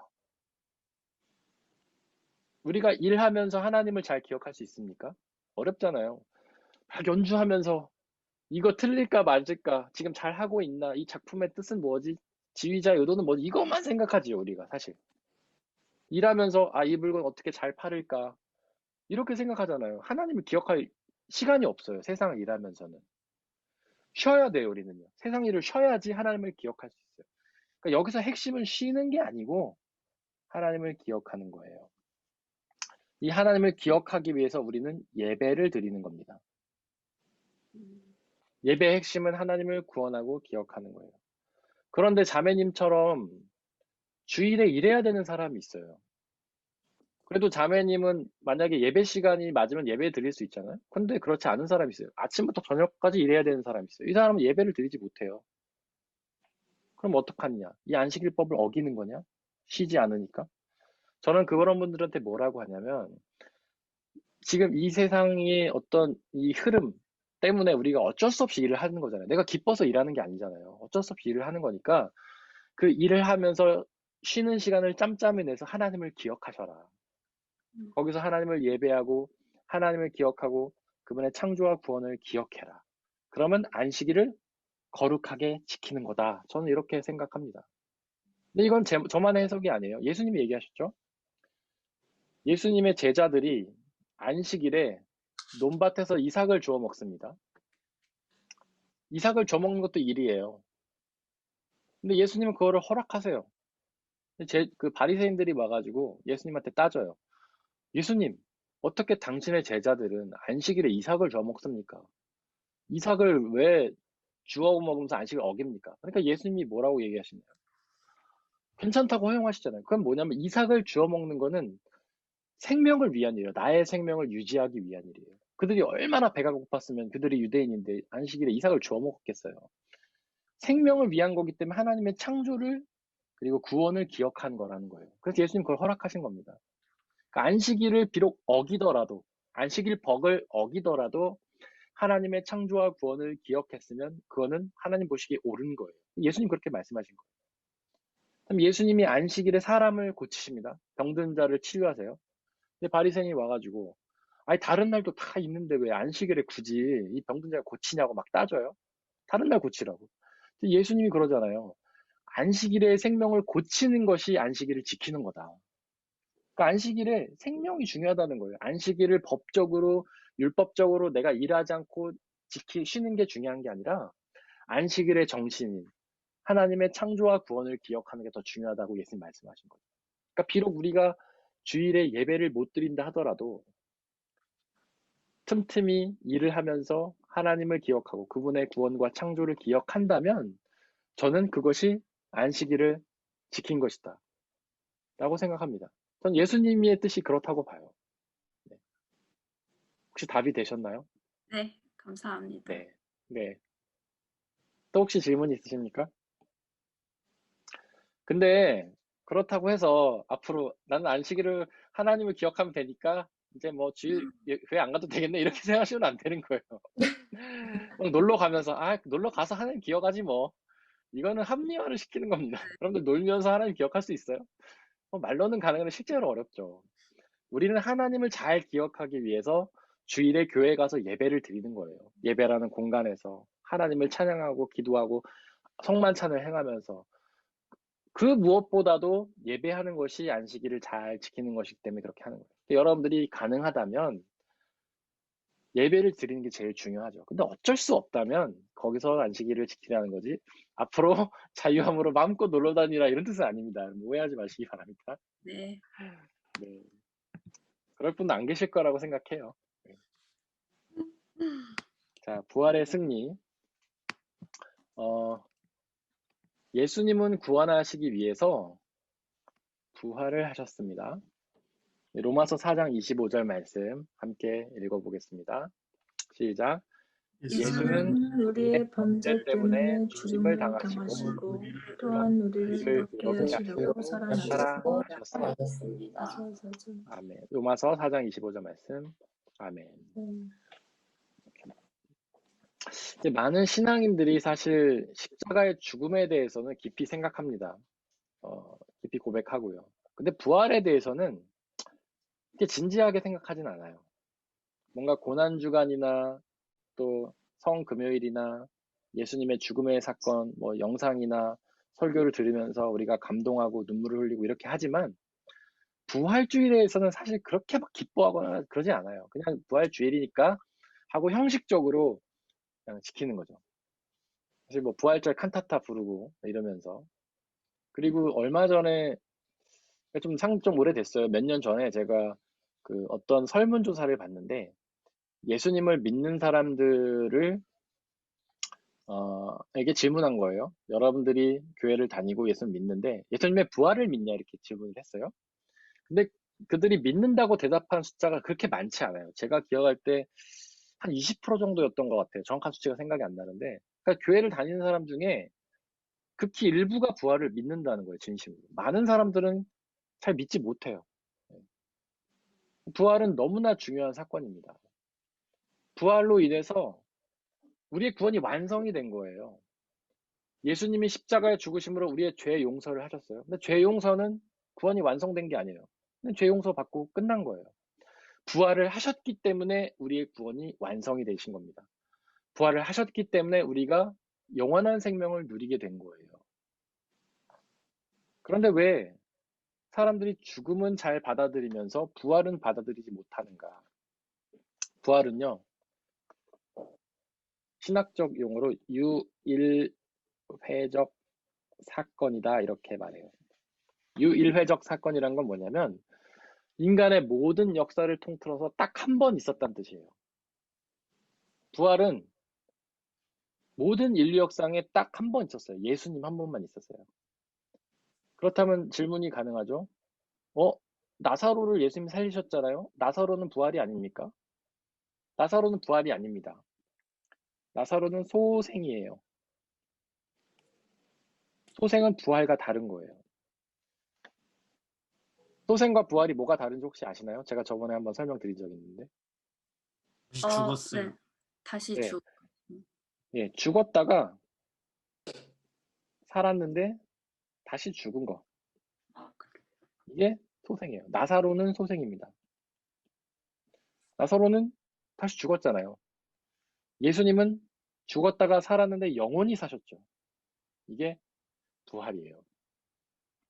그러면 이제 구약 성경에 보면 또 죽지 않고 하나님 나라로 올라간 사람들이 있잖아요. 엘리야라든지 또 누구죠? 한 사람 갑자기 생각이 안 나는데. 어, 구약 아주 옛날에 롯이 아니에요. 에녹. 에녹 그래요. 에녹. 이 사람들은 뭐냐? 이 사람들도 부활은 아니에요. 왜냐면 죽지 않았기 때문에. 죽었다 다시 살아나서 영원히 산 거는 예수님밖에 없습니다. 그래서 유일회적인 사건이라고 해요. 이게 유일회적인 사건이라 사람들은 잘 와닿지 않는 거예요. 경험해보지 않은 거라. 죽음은 주변에 많죠. 저희 집안 어르신들 중에서도 이미 돌아가신 분들 계세요. 우리는 간접적으로나마 죽음을 경험합니다. 죽음이라는 게 있다는 건 알아요. 여러분들 주변에도 이렇게 돌아가신 분들이 계시잖아요. 그럼 우리는 간접적으로나마 죽음을 경험해요. 그러니까 죽음은 와닿아요. 예수님이 십자가 죽으셨다는 사건은 와닿는 겁니다. 근데 부활은 와닿지 않아요. 왜냐면 아무도 부활한 사람이 주위에 없으니까. 그래서 우리는 그거를 신비로 여겨요. 신비. 신비라는 거는 우리 이성으로 이해가 안 되는 거죠. 비합리적이고 비논리적인 것들이요. 그러니까 이게 신비이기 때문에 믿기가 어려운 거예요. 부활은 신비라서 믿기가 어렵습니다. 근데 아는 것과 믿는 것의 차이가 있어요. 안다와 믿는다. 우리 저번 시간에 그 얘기 했죠. 알아야 믿을 수 있는가, 믿어야 알 수 있는가, 이거 막 얘기했잖아요.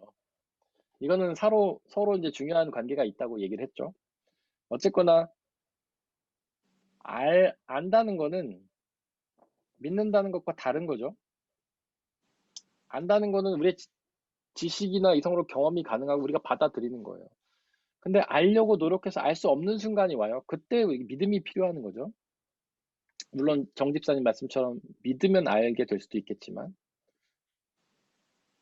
아는 거는요, 이성적인 거예요. 합리적인 거. 경험 가능한 거. 이게 이제 아는 거예요. 머리로 이해되면 아는 거죠. 합리적으로 생각이 되면 알아요. 경험할 수 있으면은 아는 거예요. 근데 비이성적인 거. 이제 신비, 비이성, 비합리, 비논리. 이런 것들은 믿음의 대상인 거예요. 우리는 부활을 알 수 없습니다. 유일회적인 사건이기 때문에. 비이성적이고 비합리적이고 비경험적인 사건이기 때문에. 그래서 우리는 부활의 신비를 믿어야만 하는 거예요. 그것이 믿을 때 우리에게 다가오는 것입니다. 예수님의 죽음과 부활로 우리의 구원이 완성이 됐어요. 죽음은 구원의 시작이라고 할 수 있어요. 부활은 구원의 완성이죠. 예수님의 죽으심으로 우리의 죄가 용서받았어요. 부활하심으로써 그분의 부활 생명이 우리에게도 와서 우리도 부활하는 거죠. 그래서 영원히 사는 거예요. 그래서 죽음은 우리의 구원의 시작이고 구원은 완성이에요. 죄가 있고 믿음이 있어요. 우리는 죄에서 믿음으로 돌이키는 것을 회개라고 말합니다. 이거는 헬라어로 메타노이아예요. 방향을 바꾼다. 방이 아니고 방향을 바꾼다라는 뜻이에요. 죄에서 믿음은 방향을 바꾸는 거예요. 우리가 죄를 향했던 우리의 마음을 믿음으로 바꾸는 거예요. 그러니까 운전대로 이해를 하시면 돼요. 죄를 향해 운전하던 우리를 믿음을 향해 방향을 바꾸는 거, 이게 회개예요. 죽음과 부활도 마찬가지입니다. 우리가 예수님의 죽음을 통해서 죄사함을 받았으면 우리는 메타노이아 해야 돼요. 부활로 우리의 관심을 돌이켜야 돼요. 우리의 죄 용서를 받았으면 더 이상 죄를 묵상할 게 아니라 부활을 묵상해야 돼요. 우리가 회개함으로 죄 용서를 받았으면 더 이상 예수님의 십자가만 생각할 것이 아니라 예수님의 부활을 믿고 집중해야 된다는 거예요. 근데 많은 신앙인들이 우리의 죄가 용서받았음에도 불구하고 여전히 십자가만 묵상하고 있어요. 죄 용서만 묵상하고 있어요. 그래서 우리가 죄를 짓나 안 짓나? 죄를 지면 막 십자가만 생각해요. 그래서 예수님의 막 고난과 아픔만 막 생각하고. 그런데 우리는 죄를 용서받았다면 이제는 더 이상 죄가 아니라 부활을 바라보고 부활을 묵상해야 돼요. 부활의 생명을 소망하고 부활의 기쁨을 지금 누리고 부활의 생명을 누릴 하나님 나라를 지금 경험하는 일에 더 집중해야 된다는 것입니다. 그래서 우리의 관심은 죽음이 아니라 부활에 가야 된다라는 것이죠. 그래서 예수님을 믿는다는 것은 예수님의 죽음으로부터 우리의 믿음이 시작하지만 결국에는 부활을 믿는 걸로 가야 된다는 거예요. 여러분들은 어떻습니까? 죽음보다도 부활을 더 믿습니까? 죽음보다도 부활을 더 소망하나요? 죽음보다도 죄사함보다도 영원한 생명을 소망해야 합니까? 그런 쪽으로 더 가야 된다는 것이죠, 우리의 신앙. 혹시 질문이 있으신가요? 여기에서? 그러니까 부활한 다음에 우리가 하나님 네. 나라에 가잖아요. 안 그래도 오늘 말씀 묵상이 하나님 나라였는데 네. 그 하나님 나라가 근데 이렇게 저는 솔직히 소망을 못했어요. 지금도 네. 그렇게 막 소망하는 건 아니고 근데 하나님 네. 나라가 어떤 곳인지도 잘 모르겠고 그러니까 네. 오늘 말씀을 보면서 예수님이 어린 나이와 같은 자가 거기서는 제일 큰 자라고 말씀하시면서 하나님 나라에 대해서 네. 약간 묘사를 해 주셨는데 네. 그러니까 그런데 소망이나 그러니까 저는 예수님의 죽음과 부활을 믿고 내가 구원을 받을 것이라고 믿지만은 그 예수님 그 사후에 나의 그 나라에 대해서는 이제 소망이 안 돼요. 그러니까 어떤 나라인지 네. 잘 모르겠고 네. 그러니까 무엇을 소망하고 거기서 내가 어떻게 살 것이고 좀 이렇게 뭐랄까 확 와닿지는 않아요 사실은. 네. 네, 좋은 질문이십니다. 하나님의 나라는 어떤 곳인지 먼저 설명을 드릴게요. 바실레이아 투 테우라고 합니다. 테우는 하나님의 이격의 게네티브예요. 소유격이죠. 하나님의 나라, 바실레이아 이런 뜻이에요. 근데 나라라고 하니까 이걸 우리가 영역으로 이해하는데 이건 영역이 아니라 통치예요. 원래는 하나님의 나라를 어떻게 번역해야 정상이냐면 하나님의 통치라고 번역해야 정상이에요. 근데 나라라는 말도 맞고 통치라는 말도 맞는데 원래 의미는 통치라는 뜻입니다. 왜냐하면 옛날에는 우리는 나라가 영역이 딱 정해져 있죠. 한국은 한반도, 뭐 독일은 독일이라는 영역. 이게 나라가 딱 그 경계가 있잖아요. 국경이라는 게 있잖아요. 근데 옛날 그 이스라엘 구약 시대 때는요. 그런 경계가 없었어요. 그냥 다윗의 통치가 미치는 곳은 다윗의 나라예요. 그러니까 거기에 왔다 갔다 해요. 다윗이 뭐 이스라엘만 다스리면 이스라엘만 다윗의 나라가 되고 뭐 요르단까지 다스리면 요르단도 되는 거예요. 그러니까 영역은 왔다 갔다 하는 거예요. 중요한 거는 통치예요. 그래서 바실레아 투 테우는 영역과 통치 다 의미하지만 통치가 더 중요하다라는 거죠. 하나님의 나라가 통치라는 건 뭐냐면요. 영역이 아니라 통치라는 것은 우리는 하나님의 나라가 어디 있는 장소라고 생각해요. 우주 너머에 있는 장소. 그래서 야, 죽으면 하나님 나라에 들어간다 이렇게 표현하죠. 장소에 가는 게 아니에요. 죽으면 우리가 하나님의 통치 안으로 들어가는 거예요. 하나님의 지배 안으로 들어가는 거예요. 이게 중요한 거예요. 하나님의 지배를 받으면 거기가 하나님의 나라예요. 하나님의 지배를 받는 곳. 다스림을 받는 곳. 그 나라에 어떤 사람이 들어갈 수 있냐면 하나님의 지배에 순종하는 사람이 들어갈 수 있어요. 하나님의 순종해야지 그분의 지배를 받고 그분의 나라 안에 들어갈 수 있는 거예요. 그런데 이것은 예수님이 뭐라고 하셨냐면 이제 신학적인 용어로 이미와 아직 아니라는 말이 있어요. 독일어로 하면 schon noch nicht. 영어로 하면 already not yet. 이미와 아직 아니. 하나님 나라는요. 이미와 아직 아니의 긴장 사이에 있어요. 예수님이 그렇게 말씀하십니다. 제자들에게 야 너네가 내 이름으로 귀신을 쫓아내면 너희에게 이미 하나님 나라가 임했어. 이런 뜻으로 얘기하시네요. 그게 뭐냐면 너네가 귀신을 쫓는다는 건 하나님의 능력을 의지한다는 거잖아요. 그러니까 너희가 하나님을 믿고 의지하면 이미 너희 안에 하나님 나라가 임했어 라는 뜻이에요. 우리가 하나님의 순종을 하면, 하나님의 지배에 따르면 이미 그곳에 하나님 나라가 시작이 된 거예요. 여러분들 개인이 하나님을 믿으면요, 여러분들 안에 하나님 나라가 이미 시작이 된 거예요. 여러분들의 가정이 하나님 나라의 지배를 받잖아요. 그럼 그곳이 바로 하나님의 나라예요.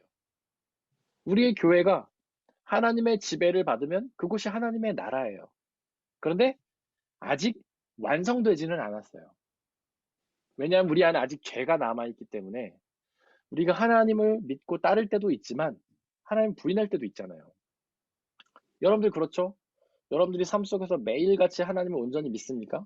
아니잖아요. 하나님 의심할 때도 있고 하나님을 부인할 때도 있잖아요. 그러니까 하나님의 나라 지배를 받을 때도 있고 안 받을 때도 있잖아요. 그러니까 하나님 나라가 시작이 됐는데 완성된 것은 아니에요. 이게 하나님의 나라입니다. 어떤 삶이냐 이런 질문을 하셨어요. 이것보다 먼저 어린아이가 하나님 나라에서 큰 자다. 이거 먼저 설명할까요? 들어간다. 어린아이의 특징이 뭡니까? 어린아이의 특징. 부모에게 의지해야 되고 네. 순전히 자, 우리 믿고 두 가지 나왔어요. 순수와 부모에게 순종이 나왔어요. 부모에게 순종. 제가 우리 아이를 낳아본 적이 있는 정숙경 집사님께 단도직입적으로 묻겠습니다. 어린아이가 순수합니까? 순수가 뭘까요? 순수하지 저는 않은 것 같아요. 왜냐면 그래요. 걔네들은 가르치지 않는 거짓말이나 뭐 여러 가지 이기적이고, 그러니까 내가 자기에게 많은 사랑을 줌에도 불구하고 더 큰 사랑을 항상 받기를 바라고, 질투도 되게 심하고, 어, 그렇지 않거든요. 순수하지 않. 저 완전히 동감합니다. 전적으로 동감해요. 애들이 천사같이 귀여운 얼굴을 하고 있지만 그 속에는 좀 거시기해요. 가르쳐주지 않아도 나쁜 짓을 잘해요. 거짓말도 네, 잘하고 너무 자기가 잘해요. 아빠를 이겨먹으려고 하고 속여먹으려고 이런 게 있어요. 애들이 절대 순수하지 않습니다. 애들이. 아이들은 순종하는 거예요. 부모한테 순종하는 거예요. 그러니까 전적으로 의존하는 거예요. 부모한테. 그 아이들의 의존한다는 게 맞아요. 순종하지는 않고 의존하는 것 같아요. 그래요. 완전 순종이 전적으로 아니라 의존. 의존. 100% 맞아요. 의존할 수밖에 없으니까. 맞습니다. 의존. 전적으로 의존하죠. 이게 아이들의 특징이에요. 아이들은 부모가 없으면 살 수가 없어요. 아이들은 엄마, 아빠도 아닌 것 같아요. 그냥 엄마만 있으면 세상에서 최고죠. 근데 엄마가 없으면 아이들은 큰 문제가 생기는 거예요. 정신적으로 혼란해요. 애들이 너무 힘들어하고 슬퍼하는 거예요. 그러니까 아이들의 특징은요, 부모에게 전적으로 의존한다는 거예요. 하나님 나라는 이런 어린아이 같은 사람이 드러나는 거예요. 하나님을 전적으로 의존하는 사람. 순수하진 않아도 돼요. 마음속에 죄가 있어도 됩니다. 사악하고 뭐 잘못해도 돼요. 하지만 하나님을 전적으로 의존하는 사람이 하나님 나라에 들어가요. 하나님 나라에서는 이 어린아이가 큰 자예요. 하나님을 전적으로 의존하는 사람이 하나님의 나라에서는 큰 자입니다. 어떤 삶을 사는가? 이제 예수님에게 바리새인들이 와서 질문을 해요. 그 유대인들에게는 그런 법이 있죠. 제가 그 이름은 잘 모르겠어요. 근데 만약에 첫째 형에게 부인이 있었는데 첫째 형이 죽으면 그 부인은 둘째 형하고 결혼하죠. 둘째 형이 죽으면 셋째랑 결혼해요. 넷째랑 결혼해요. 막 이런 식으로 해요. 그래서 유대인이 이제 바리새인이 예수님께 질문합니다. 그러면 예수님, 우리가 부활해서 하나님 나라 가면은 이 부인은 누구의 부인이 됩니까? 첫째랑도 결혼하고 둘째랑도 결혼하고 셋째랑도 결혼하고 넷째랑도 했는데 그럼 누구의 부인 됩니까? 그러니까 예수님이 그러죠. 네가 오해했다. 하나님의 나라는 시집장가 가지 않는다. 이렇게 얘기를 하세요. 근데 그게 뭐냐면 하나님 나라의 삶은 이 세상과 다르다는 거예요. 다르다. 핵심은 다르다는 겁니다. 또 바울이 그렇게 말하죠.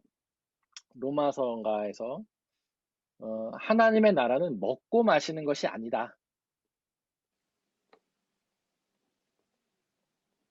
하나님 안에서 누리는 의와 평화와 기쁨이다.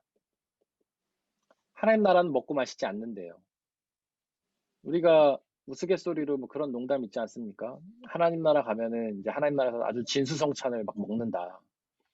그래서 어떤 집사님이 하나님 나라 갔는데 옆에 있는 장로님이 짜장면을 드시고 계시더라. 그래서 나는 베드로가 물어보기를 너는 탕수육 먹을래? 해서 자기는 탕수육을 먹었다. 그랬더니 집사님이 아니 장로님은 짜장면 드시고 계시는데 그럼 목사님 어디 계시냐? 그랬더니 베드로가 목사님은 배달 나갔다. 우스갯소리 들어보셨죠? 근데 그런 우스갯소리가 바로 하나님 나라가 먹고 마시는 것이라는 어떤 생각에서 온 거죠. 그리고 그런 생각하잖아요. 어떤 사람들은 하나님 나라 가면은 여러분들이 최고급 그 빌라에서 산다. 최고급 호텔에서 산다. 그다음에 명품을 누린다. 최고급 승용차를 탄다. 뭐 금은보화를 누린다. 그리고 맛있는 거 막 먹고 뭐라고 하죠? 진수성찬을 먹고 사는데도 살찌지도 않는다. 막 이런 얘기를 하는 사람 있잖아요. 근데 그런 말들이 다 성경 말씀과는 다르다. 성경은 먹고 마시지 않는다라고 얘기했어요. 그리고 그게 뭐냐면 이 세상의 삶과 다르다는 거예요. 하나님 나라에서 누리는 거는요. 하나님의 의를 누리고 하나님의 평화를 누리고 하나님의 기쁨을 누리는 거예요. 이거는 영원하고 완전한 기쁨이죠. 하나님의 나라의 삶은 이 세상과는 달라요. 그럼 다른 게 뭐냐? 우리는 아직은 알 수 없어요. 신비로 남아있어요. 신비. 왜냐하면 그 나라의 삶을 경험해 본 사람이 아직 없기 때문에 그래요. 부활하신 분은 예수님밖에 없잖아요. 예수님만 하나님 나라에 가봤잖아요. 우리는 경험해 보지 않았기 때문에 신비예요. 그렇다면 뭐 하나님 나라 갔다 왔다는 사람들의 증언은 우리가 어떻게 이해할 수 있는가 이렇게 질문이 가능하죠. 저는 그분들의 증언은요, 뭐 개인적으로는 맞을 수 있는데 우리가 받아들이긴 쉽지 않다고 생각해요. 왜냐하면 하나님께서 각 사람에게 주시는 계시는요, 반드시 성경 말씀을 통해서 검증을 해야 돼요. 그래 우리가 받아들일 수 있어요. 그분 개인에게 임한 말씀, 제가 저번에 레마라고 얘기했죠. 그거는 로고스, 성경 말씀에 의해서 검증을 해야 우리가 받아들일 수 있어요. 왜냐하면 많은 이단들, 그다음에 거짓 선지자들이 자기가 계시를 받았다면서 이상한 얘기를 하거든요. 검증을 하지 않으면 우리는 받아들이기가 어려운 거예요. 그분이 천국에 갔다 왔다 하면서 하는 계시들은 그분에게는 중요한 소중한 경험이 될 수 있지만 우리가 그냥 무작정 받아들이기는 어렵다. 검증을 해야 되는데 성경에는 천국에 대한 이야기가 나오지 않아요. 물론 요한계시록에 뭐 거기 금은보화가 있다 이런 얘기가 나오는데 그거는 그 나라가 아주 영광스럽고 그러니까 현란하고 화려한 곳이다라는 걸 설명하는 거지. 그 정도 안에서만 우리가 이해를 할 수 있기 때문에 그렇습니다. 그래서 그 나라의 삶이 어떤 것인지는 모른다. 다른데 뭔지는 모른다. 여기까지 말할 수 있다고 생각해요. 하나님 나라를 아까 집사님에게 제가 설명드리고 싶었던 거는 하나님 나라는 이미와 아직 아니에요. 그래서 우리는 죽은 다음에 들어간 나라가 맞는데 이미 지금 우리가 여기서 경험을 해야 되는 거예요. 하나님의 나라를. 지금을 경험을 해야 죽은 다음에 완전히 경험할 수 있어요. 지금 경험하지 못하면 죽음 다음에도 경험하지 못하는 거예요. 이미 임했기 때문에. 여러분들의 삶 속에서, 여러분들의 개인의 마음 속에, 여러분들의 가정에서, 여러분들의 직장 일터에서 우리는 하나님의 나라를 경험해야 돼요. 경험하기 위해서 어떻게 해야 되냐면 하나님의 지배를 따르고 하나님께 순종하고 주분이 주시는 평화와 기쁨을 누려야 한다는 것이죠. 혹시 질문에 답이 되셨습니까? 네, 됐는데 어려워요. 네, 어렵죠. 그 저는 하나님 나라를 이 세상에서 경험한다는 거는 진짜 네. 제가 아직 부족한가 봐요. 아니 우리는 완전히 경험할 수 없어요. 아직 아니니까. 완전히 경험하지 못하는 건 맞아요. 부분적으로 경험하면 돼요. 근데 하나님 나라를 경험한다는 건 다른 게 아니라 바로 하나님의 뜻을 경험하고 하나님의 평화를 경험하고 하나님의 기쁨을 경험하는 게 하나님 나라를 경험하는 거예요.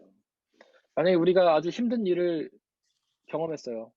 너무 큰 고난을 경험했어요. 근데 우리가 기도하면서 하나님과 교제하면서 마음속에 평화가 왔다면 기쁨이 왔다면 우리 하나님 나라를 경험하고 있는 거예요.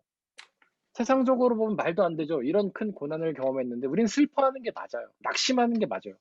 근데 우리 마음속에 우리가 기도하고 하나님 앞에 나갔을 때 우리가 상상할 수도 없는 마음의 평화와 기쁨이 왔다면 하나님 나라를 경험하고 있는 거예요.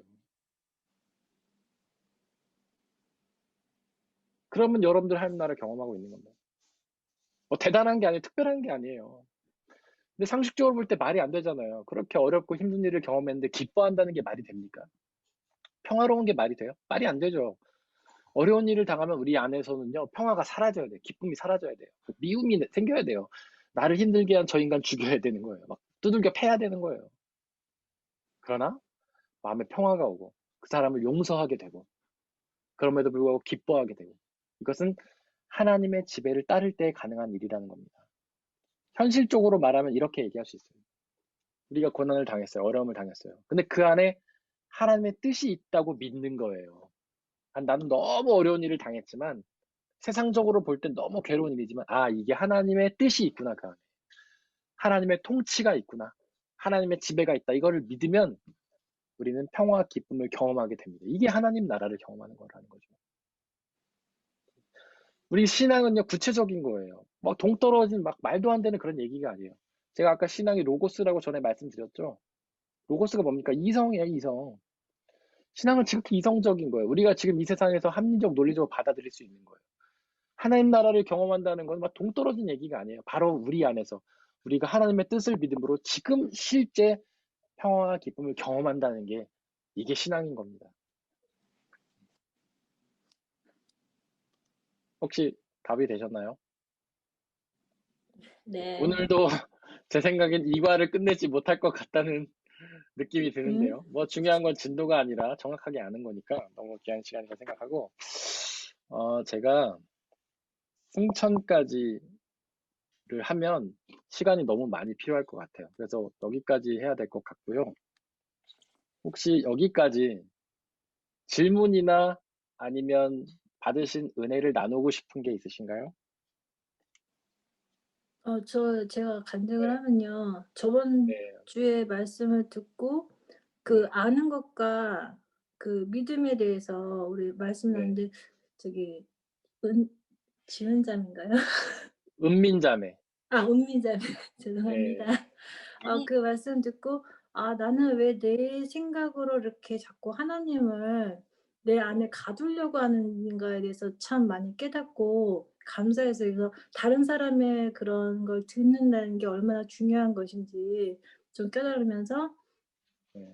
제 마음에 있는 그런 아주 오만하고 교만하고 이런 것들에 대해서 다시 보게 돼서 너무 감사했고 그리고 인제 말씀을 읽으면서 요즘 요나서가 너무 은혜가 되더라고요.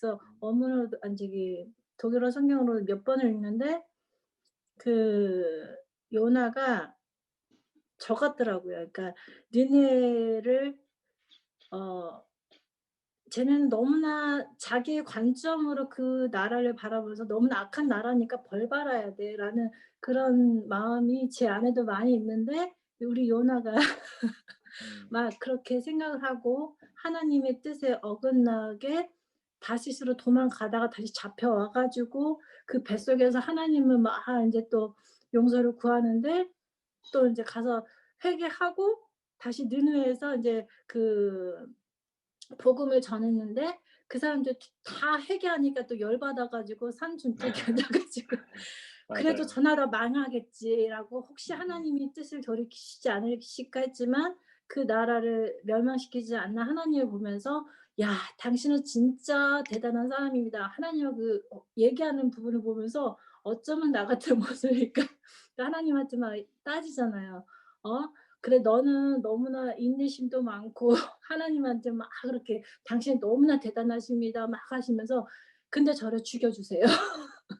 나는 너무너무 인제 그 하나님한테 열 받으니까 자기를 죽여 달라고 그렇게 고백하는 그 요나를 보면서 하나님이 그 박농그 뭐죠? 나무 그늘을 만들어 주면서 요나를 쉬게 하잖아요. 그런 다음에 나중에 벌레를 만들어서 그 나무를 다 죽여 버리는데 요나가 너무 화가 나서 아니 왜 이렇게 하시냐고 또 막 하나님한테 막 하느니까 "너는 네가 기르지도 않고 가꾸지도 않은 그 나무 하나에 이렇게 열 받는데 저 다시스에는 12만 사람이 살고 있고 가축이 살고 있는데 그거를 내가 어떻게 하겠냐."는 그 질문을 던지면서 요나가 그거 끝나더라고요 그렇게. 근데 '참 그 모습이다.'라는 생각을 하는 내 안에 그 하나님을 갖추고 내 정의와 내 생각으로 하나님이 심판을 하셔야 되는데 왜 안 하시냐고. 저렇게 악한 나라인데 막 이런 걸 보면서 참 많이 은혜를 받았어요.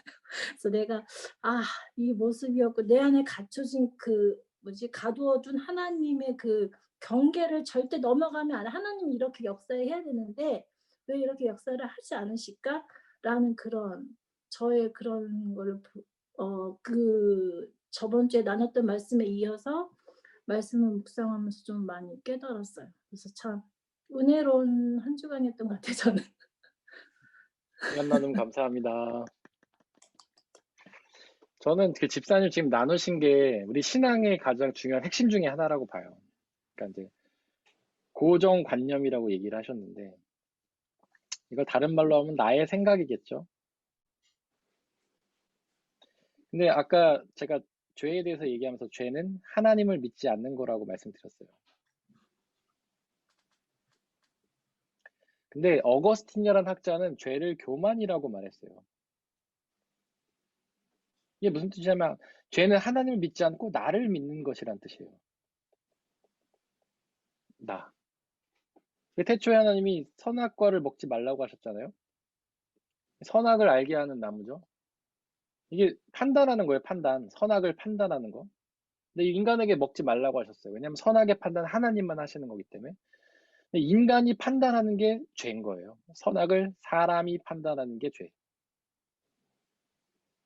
사람은 뭘로 판단하냐면 바로 고정관념으로 판단을 한다는 거죠. 나의 생각으로 판단을 해요, 선악을. 회개는 나의 고정관념을 버리는 거예요. 그리고 하나님의 판단을 따르는 거예요. 하나님의 판단은 나의 고정관념을 넘어서는 겁니다. 초월하는 거예요, 초월. 그러니까 하나님의 판단은 내 생각으로는 상상할 수도 없는 일인 거예요. 내가 볼 때는 하나님은 이렇게 역사하셔야 될 것 같죠? 그런데 하나님은 그걸 넘어서는 거예요. 말도 안 되는, 우리가 이해할 수도 없는 방식으로 일하는 거예요. 우리는 하나님이 고난을 다 제거해 주시고 모든 걸 순탄케 해주셔야지 하나님 뜻일 것 같은데 그거는 이제 고정관념 나의 생각이죠. 하나님은 오히려 고난을 통해서도 악한 것을 통해서도 역사하시는 거예요. 그게 바로 십자가 사건이잖아요. 이게 신앙인 거예요. 이게 회개고. 정숙경 집사님 이걸 깨달으신 거는 너무 중요한 거라고 생각합니다. 다시 한번 너무 귀하고 감사합니다. 감사합니다. 혹시 또 나누시거나 궁금하신 게 있나요? 우리 그 은진자매님네 가족에서도 대표로 한 분 말씀하시죠. 말씀하시죠. 은진자매님 얼굴이 안 보여요.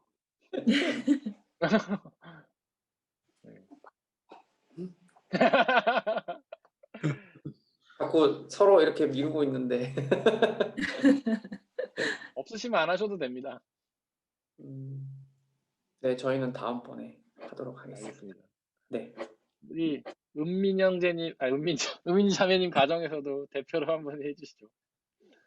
저는 성경 읽다가 네, 뭐 한 가지 궁금한 게 있어서요.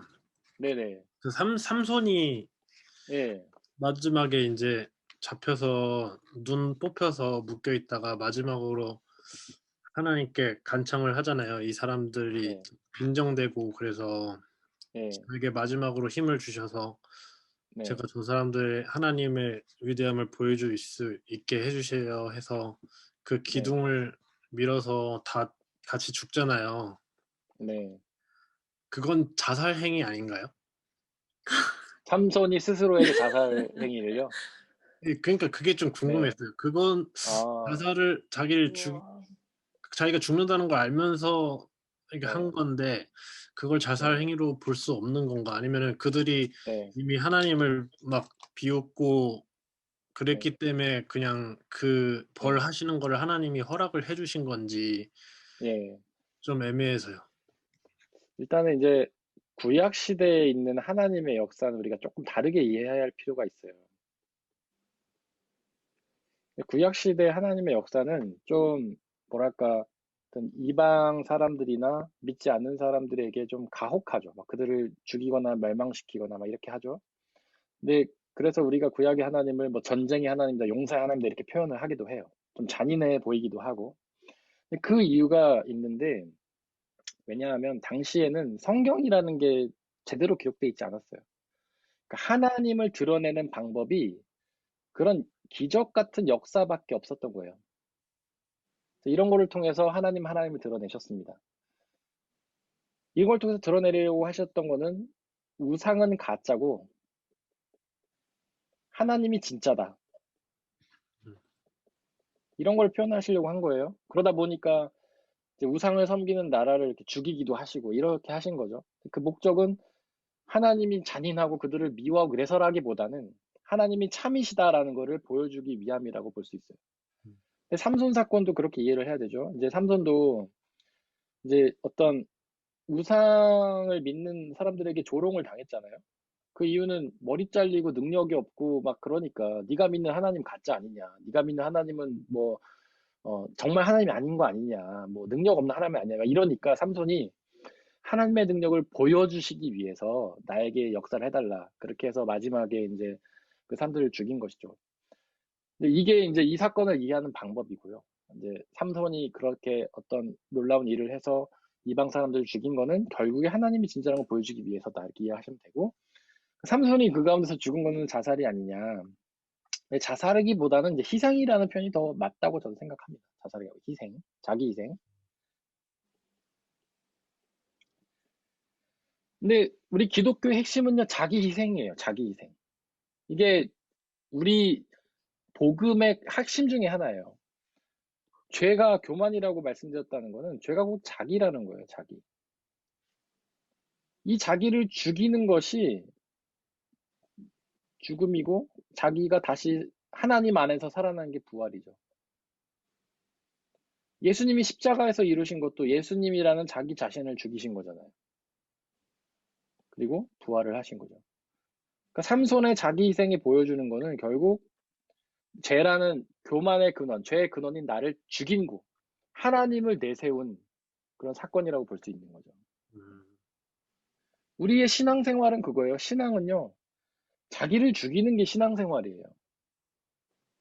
내 십자가를 지고 나를 따르라 그런 건 뭐냐면 예수님이 십자가에서 자기 자신을 죽인 것처럼 너네도 너 자신을 죽이고 나를 따라라 이런 말씀이에요. 그러니까 신앙생활은 자기 희생이죠. 자기 희생. 그래서 저는 삼손의 죽음이라는 것이 우리 기독교 복음의 핵심을 말하고 있다. 이렇게 생각합니다. 감사합니다. 네, 감사합니다. 오늘 더 이상 질문이 없으신 것 같은데요. 오늘 너무 은혜로운 시간 감사하고요. 이제 제가 그 송구영신 예배 때 저희가 보통은 이제 저희 예배 드리고 안수기도를 하거든요. 안수기도를 하는데 이제 코로나 시대고 이래서 저희가 안수기도를 직접 하긴 좀 어려울 것 같아요. 이번 송구영신 예배. 송구영신 예배 때 제가 어떤 순서를 가지고 싶냐면 어떤 몇 분을 선정해서 그분들이 간증을 하는 시간 좀 가졌으면 좋겠다 생각하고 있어요. 간증. 그래서 이번 한 해에 하나님께서 우리에게 주신 은혜를 경험한 거를 나누는 시간 가졌으면 좋겠는데 저는 여러분들 중에 한 분이나 두 분이 이거 했으면 좋겠어요. 지금 당장에 시키지는 않겠습니다. 여러분들이 한번 생각해 보시고 저에게 간증을 하고 싶다 이런 분들이 있으시면 말씀해 주시면 좋겠고요. 간증은 A4지 한 장 정도로 준비를 하시면 될 것 같습니다. 한번 생각해 보시라고 말씀을 드립니다. 네. 그러면 제가 제가 네, 아니에요. 예, 말씀하십시오. 하신다고 간증하신다고. 아니요. 네. 그게 아니라 목사님께서 네네. 이렇게 간증 이렇게 말씀하시기 전에 그냥 제가 네. 혼자 이렇게 생각을 했던 건데 그냥 네네. 저는 그걸 하겠다는 게 아니라 아주 짧게 네. 이 네. 처음에 목사님이랑 이거를 시작하면서 제가 목사님한테 네. 드렸던 얘기 중 네. 하나가 목사님이 네. 항상 그 기뻐해야 된다. 그거에 제가 네. 그렇게 할 수 없다고 저는 말씀을 드렸었어요. 그 네. 항상 기뻐하는 게 네. 그건 너무 불가능하다. 약간 너무 힘들 네. 것 같다. 그렇게 말씀을 드리고 그리고 이거를 저희가 한 지 한 5주, 6주 그 정도 이렇게 시간을 지내면서 저도 네. 신랑이랑 같이 이 계기를 통해서 이제 성경을 네. 조금씩 듣기 시작하고 좀 읽고 그러고 이제 생활 속에서 그렇게 좋은 일들이 막 계속 있는 건 아닌데 하나님이랑 계속 이렇게 그냥 물어보고 생각을 많이 하려고 하다가 며칠 네. 전에 막 너무 연습이 잘 안 되고 그래서 네. 그냥 하나님 이게 너무 잘 안 되니까 좀 이렇게 해 주세요 했을 때 항상 들어 주시다가 하루 딱 금요일에 너무 힘든 네. 거예요. 몸이 너무 힘들어서 네. 이거 잘하게 해 주시면 제가 오늘 2시간 동안 네. 성경도 읽고 그냥 하나님을 위해서 제 시간을 드리겠다. 그러니까 저는 그렇게 생각을 했어요. 제 시간을 드리겠다. 네. 그런데 금요일에 그러다가 이제 금요 집회가 있다고 해서 이제 금요 네. 집회를 처음으로 이제 찬양 집회를 들었는데 저는 네. 이제 정말 오만하게도 제 시간을 드린다고 생각했거든요. 근데 그 네. 시간을 통해서 네. 지금도 갑자기 막 이렇게 북받치는데 막 제가 네. 너무 은혜를 받은 거예요. 그래서 네. 막 이게 하나님이 원하시는 거였구나 이렇게 네. 그러면서 네. 이 나약한 네. 나약하고 오만하고 정말 교만한 저를 하나님께서 이렇게 또 알게 해주시는구나 해서 네. 다시 한번 이 시간이 너무 감사하다고 말씀드리고 네. 너무 감사합니다. 네, 너무 귀한 말씀 통해서 저도 감사와 은혜와 감동이 생기고요. 계속해서 그 삶의 간증이 넘쳐나시기를 또 기도하겠습니다. 네. 지금 해주신 것처럼 해주시면 되고요. 꼭 하시라는 뜻은 아닙니다. 네. 너무 은혜가 넘치는 우리 말씀함 시간입니다. 우리 은혜 주신 하나님께 감사드리고요. 이제 저희가 마무리하려고 하는데 제가 기도하고 마치도록 하겠습니다. 사랑의 하나님, 당신은 말씀으로 역사하신 줄을 믿습니다. 저희가 당신의 말씀을 대할 때마다 험한 산처럼 높은 하늘처럼 때로는 극복하기 어려운 것들처럼 여겨지지만 하나님께서 우리에게 말씀하시고 성령을 통해서 깨닫게 해주심에 감사합니다. 오늘도 그 깨달음으로 하나님 앞에 더욱 성장의 감을 느낍니다. 하나님 그 말씀으로 우리의 심령과 골수를 쪼개어 주시고 우리의 어리석은 부분들을 깨우쳐 주시고 하나님의 기쁨을 우리에게 허락하여 주시고 이 말씀을 통해 우리가 거듭나며 하나님 나라를 경험하며 하나님 주신 영원한 생명을 지금 미리 맛보는 귀한 시간으로 역사해 주옵소서. 성령 하나님 우리와 늘 함께해 주시고 그 말씀이 주시는 기쁨을 지금부터 영원토록 잊지 않고 마음속에 간직할 수 있도록 하나님 은혜 내려 주옵소서. 감사합니다. 예수님의 이름으로 기도드렸습니다. 아멘. 네. 감사합니다. 감사합니다. 감사합니다. 또 봬요. 좀 이따 뵐게요. 좀 이따 봬요. 네.